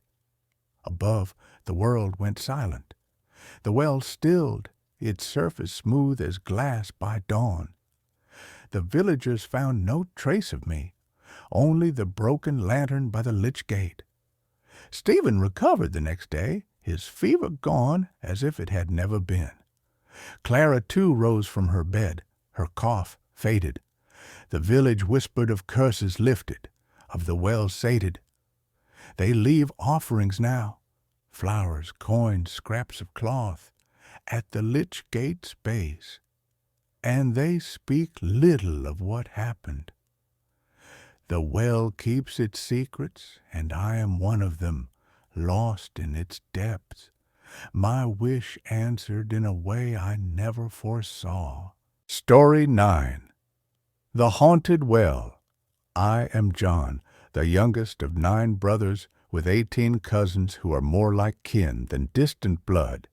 We were sent by our king to cross the endless plains, to face the far-off Franks in a battle none of us wanted. 45 days we wandered, our throats parched, our boots worn to tatters, the sun scorching our backs. No stream, no river, no drop of water to ease our suffering. The land was a cruel expanse of cracked earth and brittle grass, stretching on forever under a sky that offered no mercy. On the 45th day, we stumbled into a forest, its trees gnarled and twisted, their branches clawing at the clouds. The air grew heavy, thick with the scent of damp moss and something fouler, something that made the hair on my neck stand on end. In the heart of the woods we found it, a well, ancient and crumbling, its stones slick with green slime. It was massive, 30 fathoms deep and 20 fathoms wide, a gaping maw in the earth. The others whispered of its curse, tales from nearby villages about a spirit that haunted its depths, a thing that devoured any who dared approach. I felt it too, a chill that wasn't from the shade, a pull that made my heart stutter. We stood around the well, our shadows stretching long in the fading light. No one wanted to go near it, but we were desperate. Our canteens were dry, our lips cracked and bleeding. We needed water, or we'd die out here, far from home, far from the king's war. We drew lots, bits of straw clutched in trembling hands. My brother's eyes darted away from mine, their faces pale. The shortest straw fell to me. Of course it did. I was the youngest, the one they always pushed forward when courage faltered. They tied ropes around my waist, rough hemp biting into my skin. My cousins held the lines, their knuckles white, while my brothers murmured encouragement that sounded hollow even to them. I didn't want to go down there. The well's mouth yawned before me, and in the dim light I swore I saw something flicker below, a pale ghostly glow, like moonlight trapped in water. But there was no turning back. I took a breath, my chest tight, and stepped over the edge. The descent was slow, the ropes creaking as they lowered me. The walls of the well closed in, damp and cold, the air growing thicker with every foot I dropped. The light from above shrank to a pinprick, and that ghostly glow below grew stronger, pulsing like a heartbeat. My boots scraped against the stone, dislodging pebbles that fell into the dark, their echoes swallowed by silence. 30 fathoms, they'd said. It felt like 100. I called up, my voice shaking, "Is there water down here? Can you see anything?" No answer came, only the groan of the ropes. I looked down and my breath caught. The glow wasn't water. It wasn't anything natural. It moved, swirling like mist with a mind of its own. I wanted to scream for them to pull me up, but my throat was too dry, my fear too heavy. Then I felt it, a brush against my leg, cold and slick, like a fish sliding through water. I froze, my hands gripping the ropes. It came again, tighter this time, wrapping around my ankle. I looked down, and in the faint glow, I saw it, a serpent, its scales black as the void, its eyes two burning points of light. It wasn't just a snake. It was too long, too thick, its body coiling up from the depths, endless, impossible.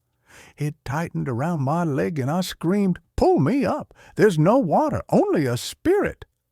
Above, I heard shouts, my brother's voices frantic. The ropes jerked, yanking me upward, but the serpent clung tighter, its coils sliding up to my knees, my thighs. It was heavy, dragging me down, its weight unnatural, like it was made of shadows and malice. I kicked, thrashed, but it only squeezed harder, its scales cutting into my skin. My heart pounded, my vision blurring as the glow pulsed brighter, filling the well with an eerie light that seemed to whisper my name. "John!" My brother Michael's voice echoed from above. "Hold on, we're pulling." I felt the ropes strain, heard the grunts of my cousins as they heaved. The serpent hissed, a sound like wind through dead leaves, and its coils tightened around my chest, crushing the air from my lungs. I couldn't breathe, couldn't think. The glow was everywhere now, seeping into my eyes, my mind, filling me with images of darkness, of falling forever, of being lost in a place where no one would find me. Then I heard it, a thunderous neigh, wild and fierce. The black stallion, the one we'd brought from home, the one Michael swore had a spirit of its own. Its hooves pounded above, shaking the earth, and the ropes surged upward with a force that made my head snap back. The serpent's grip faltered just for a moment, and I gasped, clawing at the ropes, desperate to escape. We were rising, the rim of the well coming closer, the light of the world above a faint promise. But the serpent wasn't done. It reared up, its head level with mine, those burning eyes boring into me. Its jaws parted, revealing rows of needle-like teeth, and it lunged. I twisted, the ropes burning my hands, and it missed, but its coils tightened again, pulling me down even as my brothers pulled up. The struggle was chaos. Shouts from above, the stallion's frenzied cries, the serpent's hissing, filling my ears. I was caught between worlds, between the living and whatever this thing was, this spirit that wanted me for its own. We were almost at the top, the rim so close I could see my brothers' faces, twisted with fear and effort. Michael leaned over, his hand outstretched, his voice hoarse. "John, grab my hand." I reached, my fingers brushing his, but the serpent jerked me back, its strength overwhelming. The ropes groaned, frayed strands snapping under the strain. I heard a crack, felt the sudden lurch as the hemp gave way. "No!" Michael screamed, but it was too late. The rope broke, and I fell, the serpent's coils dragging me down into the dark. I heard my brother's cries fade, saw the light of the world above vanish as the well swallowed me. The serpent was all around me now, its body a writhing cage, its eyes the only light in the endless black. I hit the bottom, or what felt like it, a cold, wet surface that gave beneath my weight like living flesh. I tried to scream, but no sound came. The glow pulsed again, and I saw her, not the serpent, but something else, something worse. A figure, tall and thin, her skin black as the earth, her eyes hollow and endless. She reached for me, her fingers long and sharp, and I knew her name without being told. Black Earth, the one who claims those who fall too far. She didn't speak, but her presence filled my mind, a promise of eternity in this place, trapped with her and the serpent, forever bound to the well. I managed to choke out words, my voice barely a whisper. Tell them I'm gone. Don't speak of this. Tell them I've married the dark. I don't know why I said it, only that it felt true, like the well itself was speaking through me.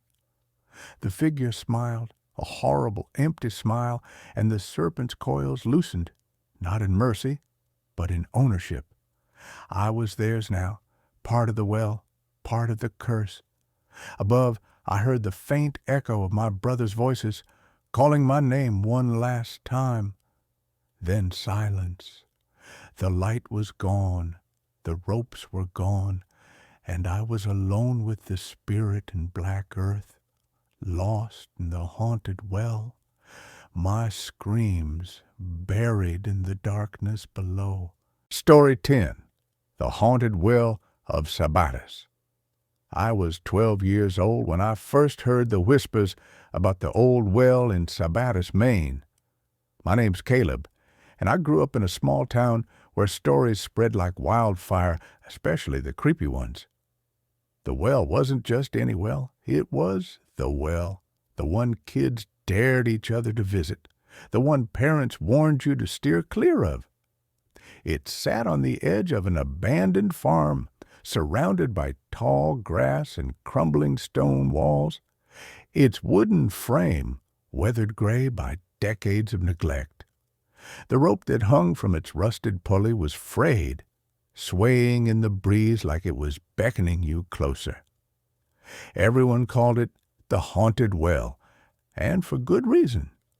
The story said it wasn't just a hole in the ground, it was a doorway to something else, something no one could explain. It was the summer of '96, and my friends and I were bored out of our minds. There was me, Tommy with his endless supply of bad ideas, Sarah, who was tougher than both of us combined, and little Mikey, who tagged along because he had no one else. We'd spent weeks exploring every corner of Sabattus, empty barns, overgrown trails, even the rusted-out tractor graveyard behind Old Man Carter's place. But the well? That was different. It was the one place we'd always avoided, not because we were scared, okay, maybe a little, but because it felt wrong. Like the air around it was heavier, like the ground itself didn't want you there. It was Tommy, of course, who brought it up. We were sprawled out under a big oak tree near the edge of town, swatting mosquitoes and complaining about the heat. "You know what we haven't done yet?" he said, a grin creeping across his face. "The well?" Sarah groaned. "Don't start, Tommy. You know what they say about that place." "What do they say?" Mikey piped up, his eyes wide. He was only 9, and he soaked up every scary story like a sponge. "They say it's haunted," Tommy said, leaning in, his voice low. "They say kids who go down there don't come back the same. Like there was this one boy, years ago, who went down on a dare. When they pulled him up, his hair was white, and his eyes—" He paused for effect, and I felt a chill despite the summer heat. His eyes were black, like completely black, and he never talked right again, just mumbled crazy stuff like he saw something down there that broke his brain." "That's just a story," I said, trying to sound braver than I felt. "Probably made up to keep kids from falling in." "Then why's no one ever filled it in?" Tommy shot back. "Why's it still there, huh? If it's just a dumb old well, why's everyone so scared of it?" Sarah crossed her arms. "Because people are stupid, that's why. Doesn't mean we have to be." But Tommy wasn't letting it go. He had that look in his eyes, the one that meant he'd already made up his mind. "I say we go check it out. Tomorrow. All of us. We'll bring a rope, maybe a bucket, and see what's down there. Unless you're all too chicken." I glanced at Sarah, hoping she'd shut him down, but she just shrugged. "Fine," she said. "But if we're doing this, we're doing it right. No messing around." Mikey looked like he was about to cry, but he nodded. "And me? I didn't want to go, but I wasn't about to be the one who backed out." So it was settled. Tomorrow, we'd face the haunted well. The next morning, we met at the edge of the farm, each of us carrying something useful. I had a flashlight and some extra batteries. Sarah brought a coil of rope from her dad's garage. Tommy had a metal bucket he'd swiped from his uncle's shed, and Mikey clutched a cheap walkie-talkie, insisting it would help if we got separated. The field was quiet, the only sound the hum of cicadas and the crunch of grass under our sneakers. The well stood about 100 yards away, its silhouette stark against the blue sky. Up close, it was even creepier than I'd imagined. The wood was splintered, covered in moss, and the rope looked like it might snap if you tugged too hard. The air around it felt cold, like the well was breathing out winter. "Okay," Tommy said, trying to sound confident. "Who's going down?" We all looked at each other. Mikey was out of the question. He was too small, and he was already shaking. Sarah was the bravest, but she was also the heaviest, and none of us wanted to admit we might not be able to pull her back up. That left me or Tommy. "I'll do it," I said before I could talk myself out of it. My voice cracked, and Tommy smirked. "You sure, Caleb? You look like you're gonna puke." "I'm fine," I snapped, grabbing the bucket. "Just tie the rope tight." Sarah and Tommy worked together to secure the rope to the bucket, looping it through the pulley. Mikey handed me the flashlight, his hands trembling. "Be careful, okay?" he whispered. I nodded, trying to ignore the knot in my stomach. The bucket wasn't big, but I managed to squeeze in, my knees pressed against my chest. Sarah tested the rope, giving it a few hard yanks. "It'll hold," she said. "Just don't do anything stupid." They started lowering me. The pulley creaked, and the bucket swayed as I descended into the darkness. The light from above shrank to a small circle, and the air grew damp and cold. My flashlight beam cut through the gloom, revealing slimy stone walls covered in strange, twisting marks. They weren't carvings, not exactly. More like something had clawed at the rock, leaving jagged grooves. The deeper I went, the worse the air smelled, like wet earth and something sharper, something metallic. I don't know how long I was down there, maybe a minute, maybe 10. Time felt wrong, like it was stretching and bending. My walkie-talkie crackled, Sarah's voice faint. "You okay, Caleb?" "Yeah," I lied, my voice echoing off the walls. The bucket kept sinking, and the light above was just a pinprick now. My flashlight caught something below, a glint, like water reflecting. But it wasn't water. It was something else, a surface that shimmered not like a liquid but like glass, rippling with faint colors that didn't belong, reds and purples and greens, swirling in patterns that made my head hurt. I reached out, my hand shaking, and touched the surface. It wasn't cold or wet. It was warm, almost alive, and it pulsed under my fingers. The moment I touched it, a sound filled the well, low and humming, like 1,000 voices whispering at once. My flashlight flickered, and the walls seemed to close in, the claw marks twisting like they were moving. I tried to call out, but my voice caught in my throat. The bucket jerked, and I realized my friends were pulling me up. "Caleb!" Sarah's voice crackled through the walkie-talkie, panicked.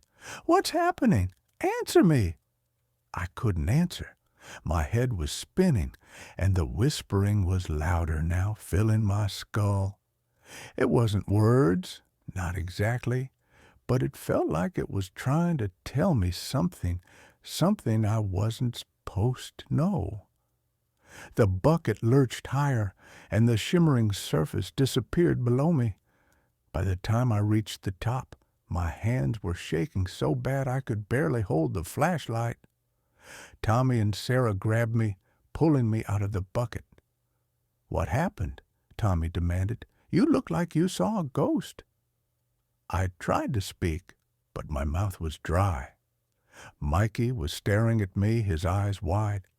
"Caleb, your hair." I touched my head, confused, and a few strands came loose in my hand. They weren't brown anymore. They were gray, almost white. Sarah grabbed my face, turning it toward her. "Your eyes," she whispered. "They're wrong." I didn't have a mirror, but I could see the reflection in her sunglasses. My eyes, once green, were dark, almost black, with no shine, no life. I opened my mouth to scream, but all that came out was a hoarse croak. The whispering was still there, faint now, but inside me like it had latched onto something deep in my brain.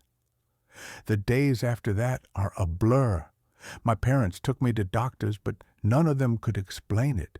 My hair kept turning whiter, and my eyes never changed back.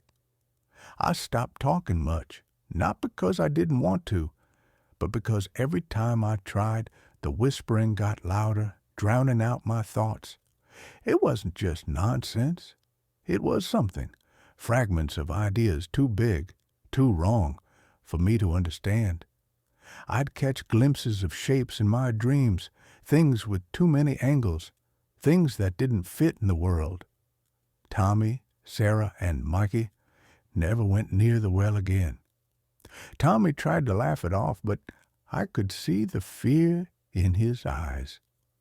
Sarah stopped hanging out with us, like she couldn't stand to look at me.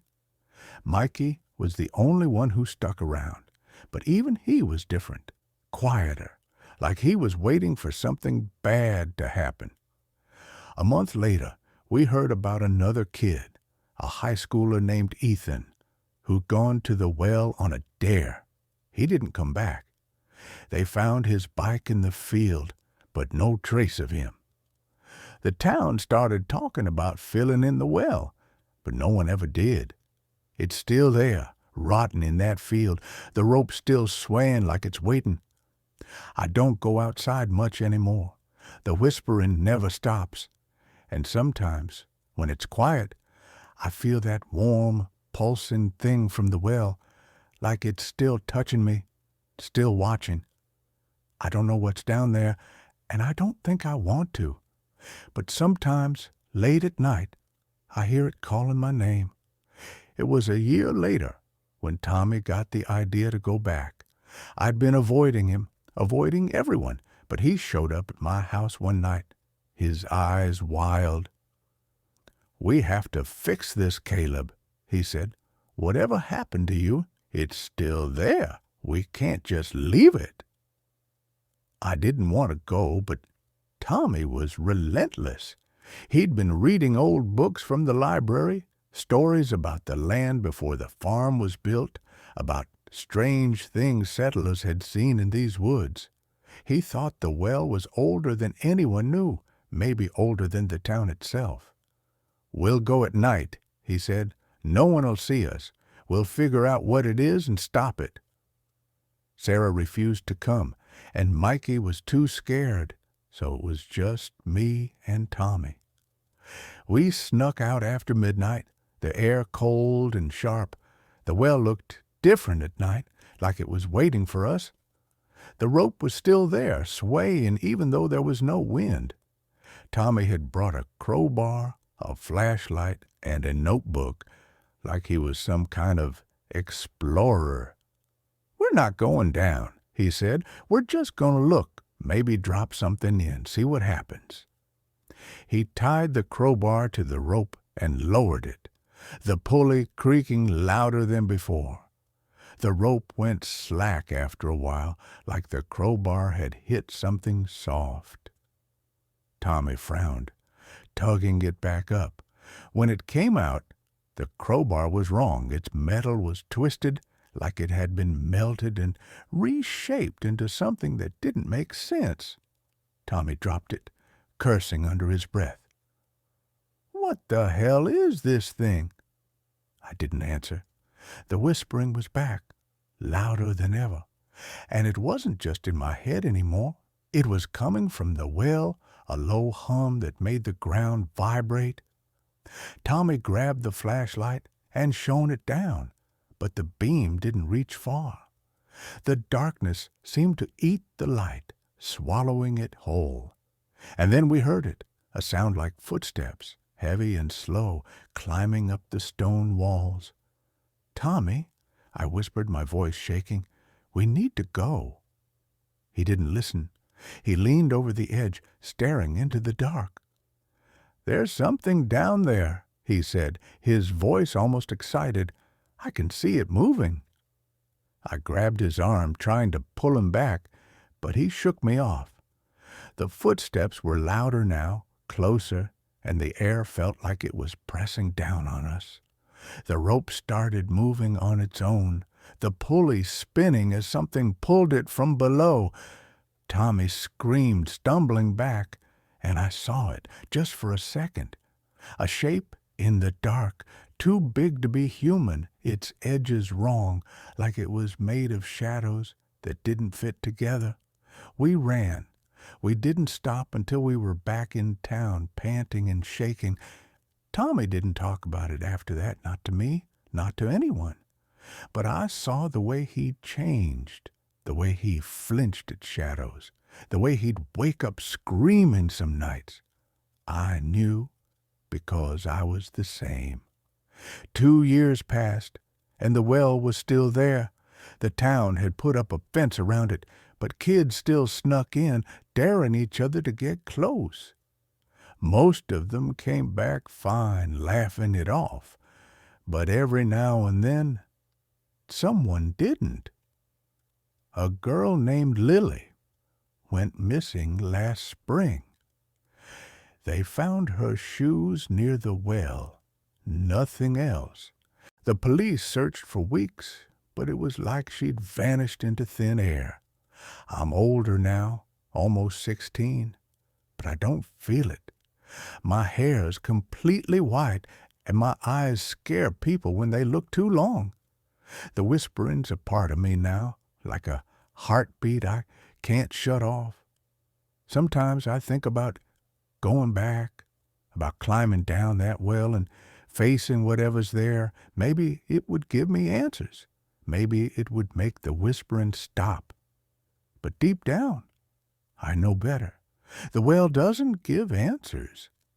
It takes things, your hair, your eyes, your mind, and once it takes, it doesn't give back.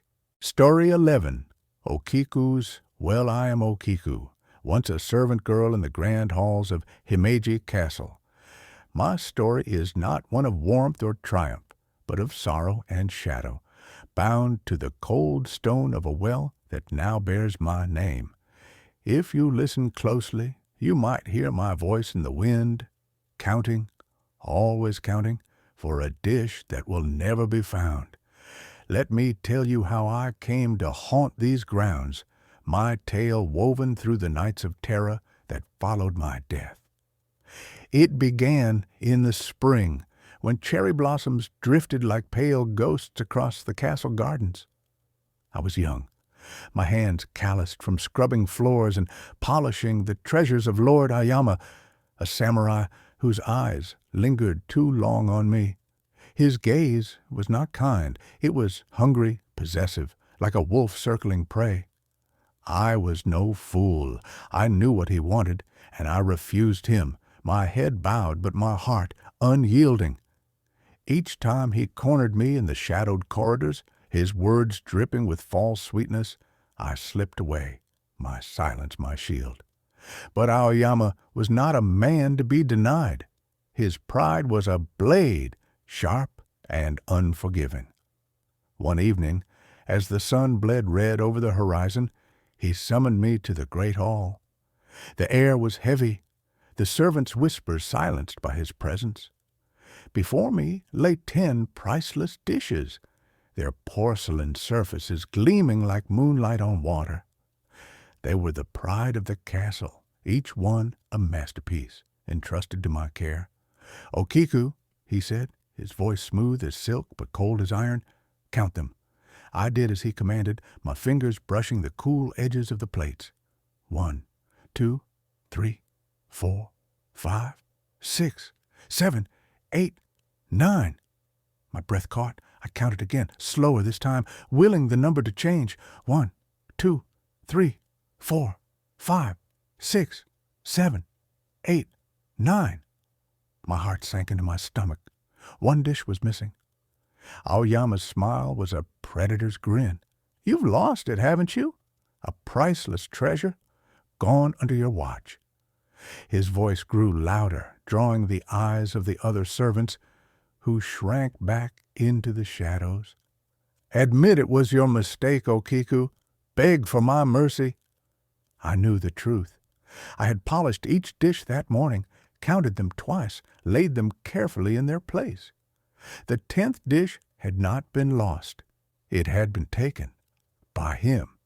His trap was as clear as the cruelty in his eyes. He wanted me to break, to kneel, to give him what he'd demanded all along, but I would not lie. I would not bend. "I did not lose it," I said, my voice steady despite the tremor in my hands. "The dish was here, I swear it." His smile vanished. The air grew colder, the silence in the hall suffocating. "You dare defy me?" he hissed. Before I could speak again, his hand struck, a sharp slap that sent me to my knees. The other servants gasped, but did not move. No one would help me. No one ever did. That night they came for me. 2 of Aoyama's men dragged me from my sleeping mat, their grips bruising my arms. I fought, but I was no match for their strength. They bound my hands with rough rope, the fibers biting into my skin, and led me through the castle's winding paths to the garden. There, beneath a waning moon, stood the well, old, weathered, its stone rim stained with moss. The wooden roof creaked in the wind, as if whispering a warning. Aoyama was there, his silhouette dark against the moonlight. "You should have yielded, Okiku," he said, his voice low and venomous. "Now you'll pay for your pride." I tried to scream, but a cloth was forced into my mouth, muffling my cries. They tied me tighter, the ropes cutting into my wrists and ankles. I thrashed, my heart pounding like a trapped bird, but they were too strong. Aoyama stepped closer, his face a mask of cold triumph. "No one will remember you," he said. Then, with a nod, his men lifted me and threw me into the well. The fall was endless, the darkness swallowing me whole. I hit the water with a force that stole my breath, the cold sinking into my bones. I clawed at the slick stone walls, my bound hands useless, my screams lost in the gag. The water closed over my head, and I sank, my lungs burning, my body growing heavy. The last thing I saw was the faint circle of moonlight above, shrinking as the world faded to black. I thought death would be the end. I was wrong. I woke in the well, not as flesh, but as something else, something cold, something angry. The ropes were gone, but the weight of my death clung to me, heavier than any chain. The castle loomed above, its walls glowing faintly in the moonlight, and I felt a pull, a need I could not name. I climbed, my hands finding holds in the stone where none should have been, my body weightless, yet tethered to the well. When I reached the garden, the air was still, the world silent, except for the faint drip of water behind me. I moved through the gardens, drawn to the hall where the dishes were kept. They were there, 9 of them, gleaming as they always had. I counted, my voice a whisper carried on the wind. 1, 2, 3, 4, 5, 6, 7, 8, 9. The absence of the 10th dish burned in me, a wound that would not heal. I opened my mouth to scream, but what came out was a wail, sharp and piercing, a sound that tore through the night and sent the leaves trembling. The castle stirred. Servants woke, their faces pale, their eyes wide with fear. They heard me, my counting echoing through the halls, my wail a blade that cut into their dreams. I did not want to harm them, but I could not stop.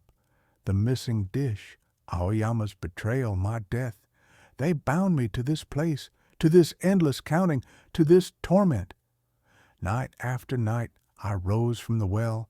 I wandered the gardens, the halls, the shadowed corners of the castle, my voice a ghostly chant. 1, 2, 3, 4, 5, 6, 7, 8, 9.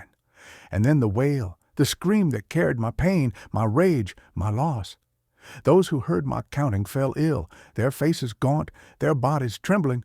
Those who heard my full count, who stood too close when I reached 9, did not wake the next morning. Their eyes stared blankly at the ceiling, their breaths stolen by my sorrow. Aoyama heard me too. I saw him in his chambers, his face pale, his hand shaking, as he clutched a sword. He knew it was me. He knew what he had done, but he did not confess, did not return the dish. Instead, he ordered guards to watch the well, their spears glinting in the moonlight. They stood no chance. My wail drove them to their knees, their faces twisted in terror. Some fled. Others did not survive the night. The castle became a place of fear. Servants whispered of the ghost in the well, the girl who counted and screamed. They avoided the gardens after dark, their steps quick, their eyes darting to the shadows. But I was everywhere. The well was my prison, but my voice carried beyond it, a reminder of the injustice that bound me here. One night, a young boy no older than 12 lingered in the garden. He was new, his eyes wide with curiosity rather than fear. He stood by the well, peering into its depths, his small hands gripping the stone rim. I rose silently, my form shimmering in the moonlight. He did not run. He looked at me, his face pale but steady. "Why do you count?" he asked, his voice barely a whisper. I paused, my lips forming the words before I could stop them. 1, 2, 3, 4, 5, 6, 7, 8, 9. The wail rose in my throat, but the boy did not flinch. He tilted his head, his eyes searching mine. "There's a dish missing," he said. I heard the others talking. "They say the master took it." I froze. No one had spoken the truth aloud, not in all the nights I had haunted this place. The boy's words were a spark, a faint light in the darkness of my torment. But they were not enough. The dish was still gone, and my pain was still real. "Find it," I whispered, my voice a cold breeze that made him shiver. "Find it, or I cannot rest." He nodded, his small frame trembling but resolute. He turned and ran back to the castle, his footsteps fading into the night.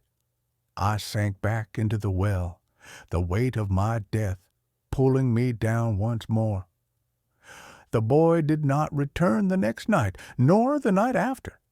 I continued my counting, my wail echoing through the castle, claiming more lives as the days passed.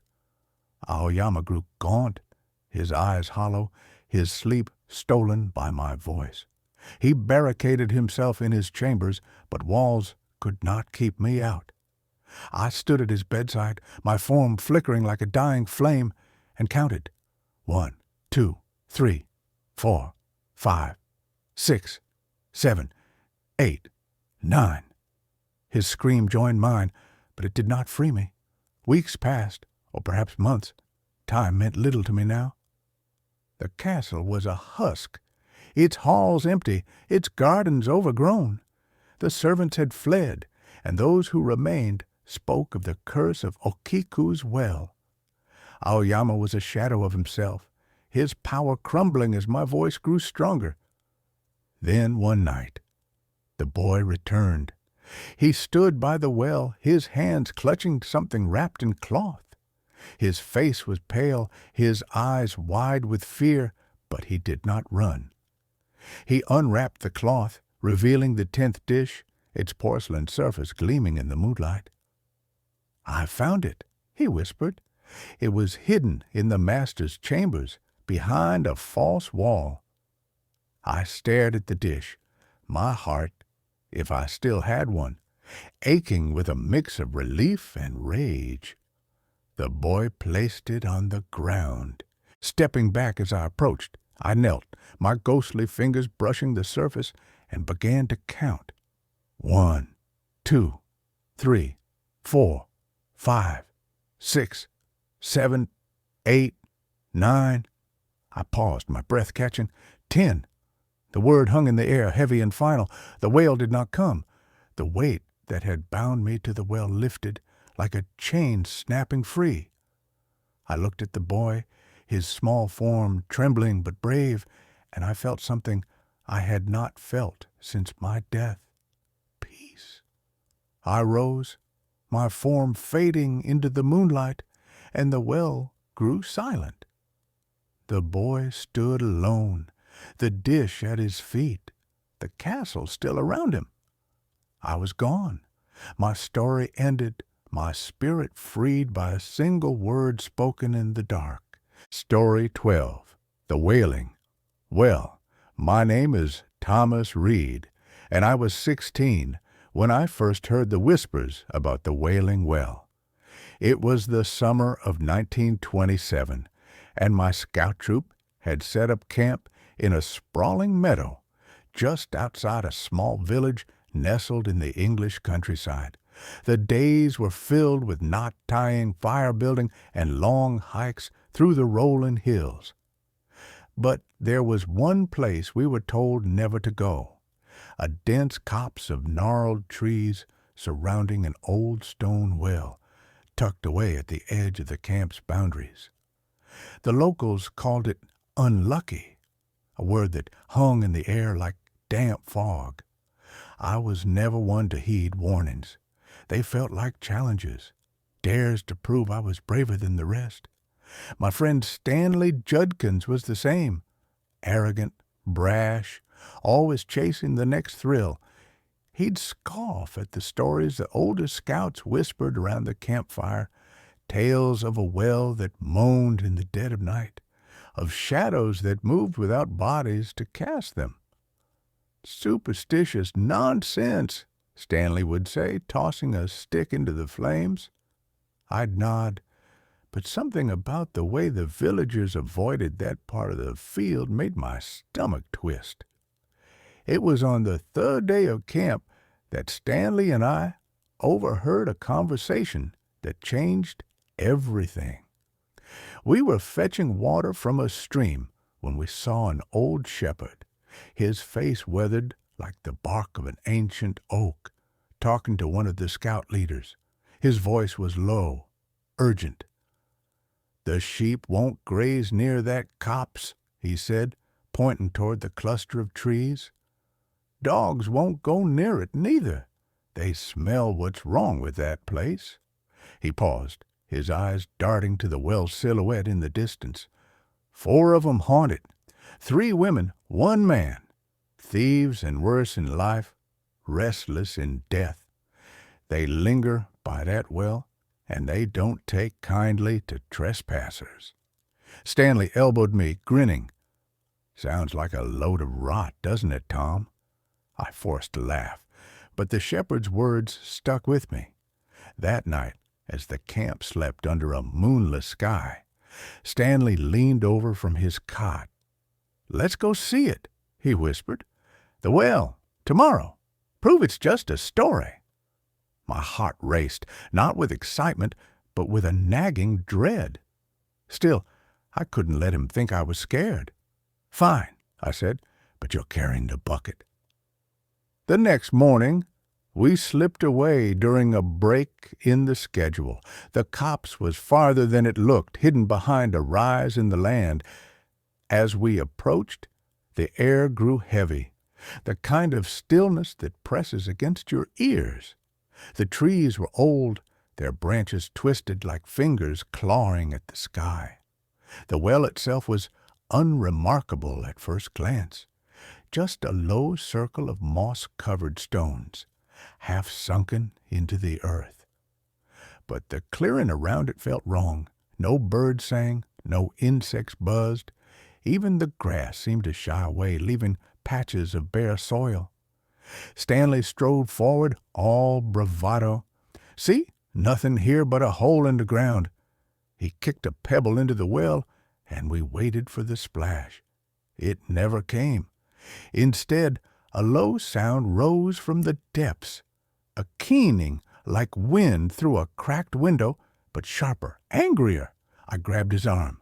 "Let's go," I said, my voice tighter than I meant it to be. He shook me off, laughing. "You're jumpy, Tom. It's just an old well. Bet I can fetch water from it before you do."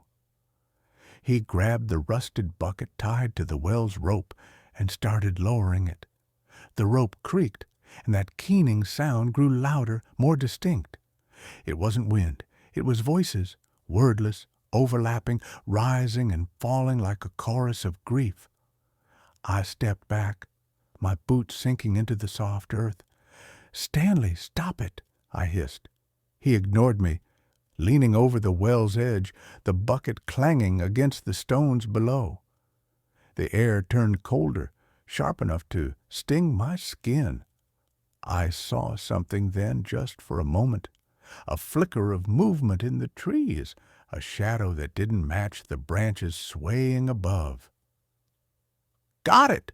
Stanley called, hauling the bucket up. But when it reached the rim, it was empty. Not a drop of water clung to the metal.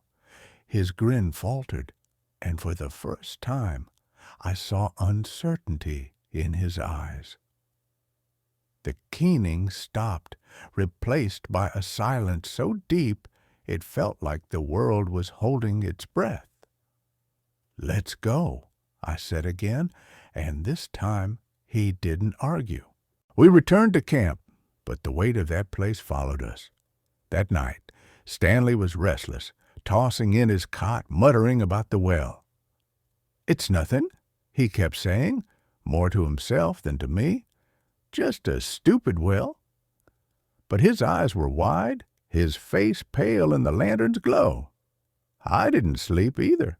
Every creak of the tent, every rustle of leaves outside, sounded like something creeping closer. The next day, Stanley was gone. He'd slipped out before dawn, leaving his cot empty. I told the scout leader, Mr. Hargrove, and a search began. We scoured the meadows, the stream, the paths we'd walked a dozen times. By afternoon, dread had settled over the camp like a storm cloud. Mr. Hargrove's face was grim as he gathered a few older scouts and headed toward the copse. I followed, though every step felt like wading through mud. The clearing was just as we'd left it, silent and wrong. The well sat at its center, the bucket still dangling from its rope. Mr. Hargrove called Stanley's name, his voice swallowed by the stillness. Then one of the scouts screamed. I turned, and there, hanging from a low branch of an ancient oak, was Stanley. His body swayed gently, a rope knotted around his neck. His face was frozen in a scream, his eyes wide and glassy, his skin pale as chalk. There was no blood, no sign of a struggle, just that terrible, empty expression. We tried to cut him down, but the rope wouldn't yield to our knives. Mr. Hargrove sent for an axe, but even that couldn't mark the tree. The blade bounced off the bark like it was striking stone. We tried to build a fire to burn the rope, but the wood wouldn't catch. Coal, kindling, even paper, nothing would ignite in that cursed grove. The air grew colder, and that keening sound returned, fainter now, almost mocking. I swear I saw them then, 4 shapes just beyond the trees watching us. 3 women, 1 man, their forms flickering like smoke. We left Stanley there. We had no choice. The scouts were shaking, some crying, others staring blankly at the ground. Mr. Hargrove led us back to camp, his face gray, his hands trembling. That night we packed up and left the meadow for good. No one spoke of the well, but it haunted us all. I still see Stanley's face in my dreams, his eyes locked on something I can't comprehend. The Wailing Well was left alone, its secrets buried in that silent grove, waiting for the next fool to ignore the warnings.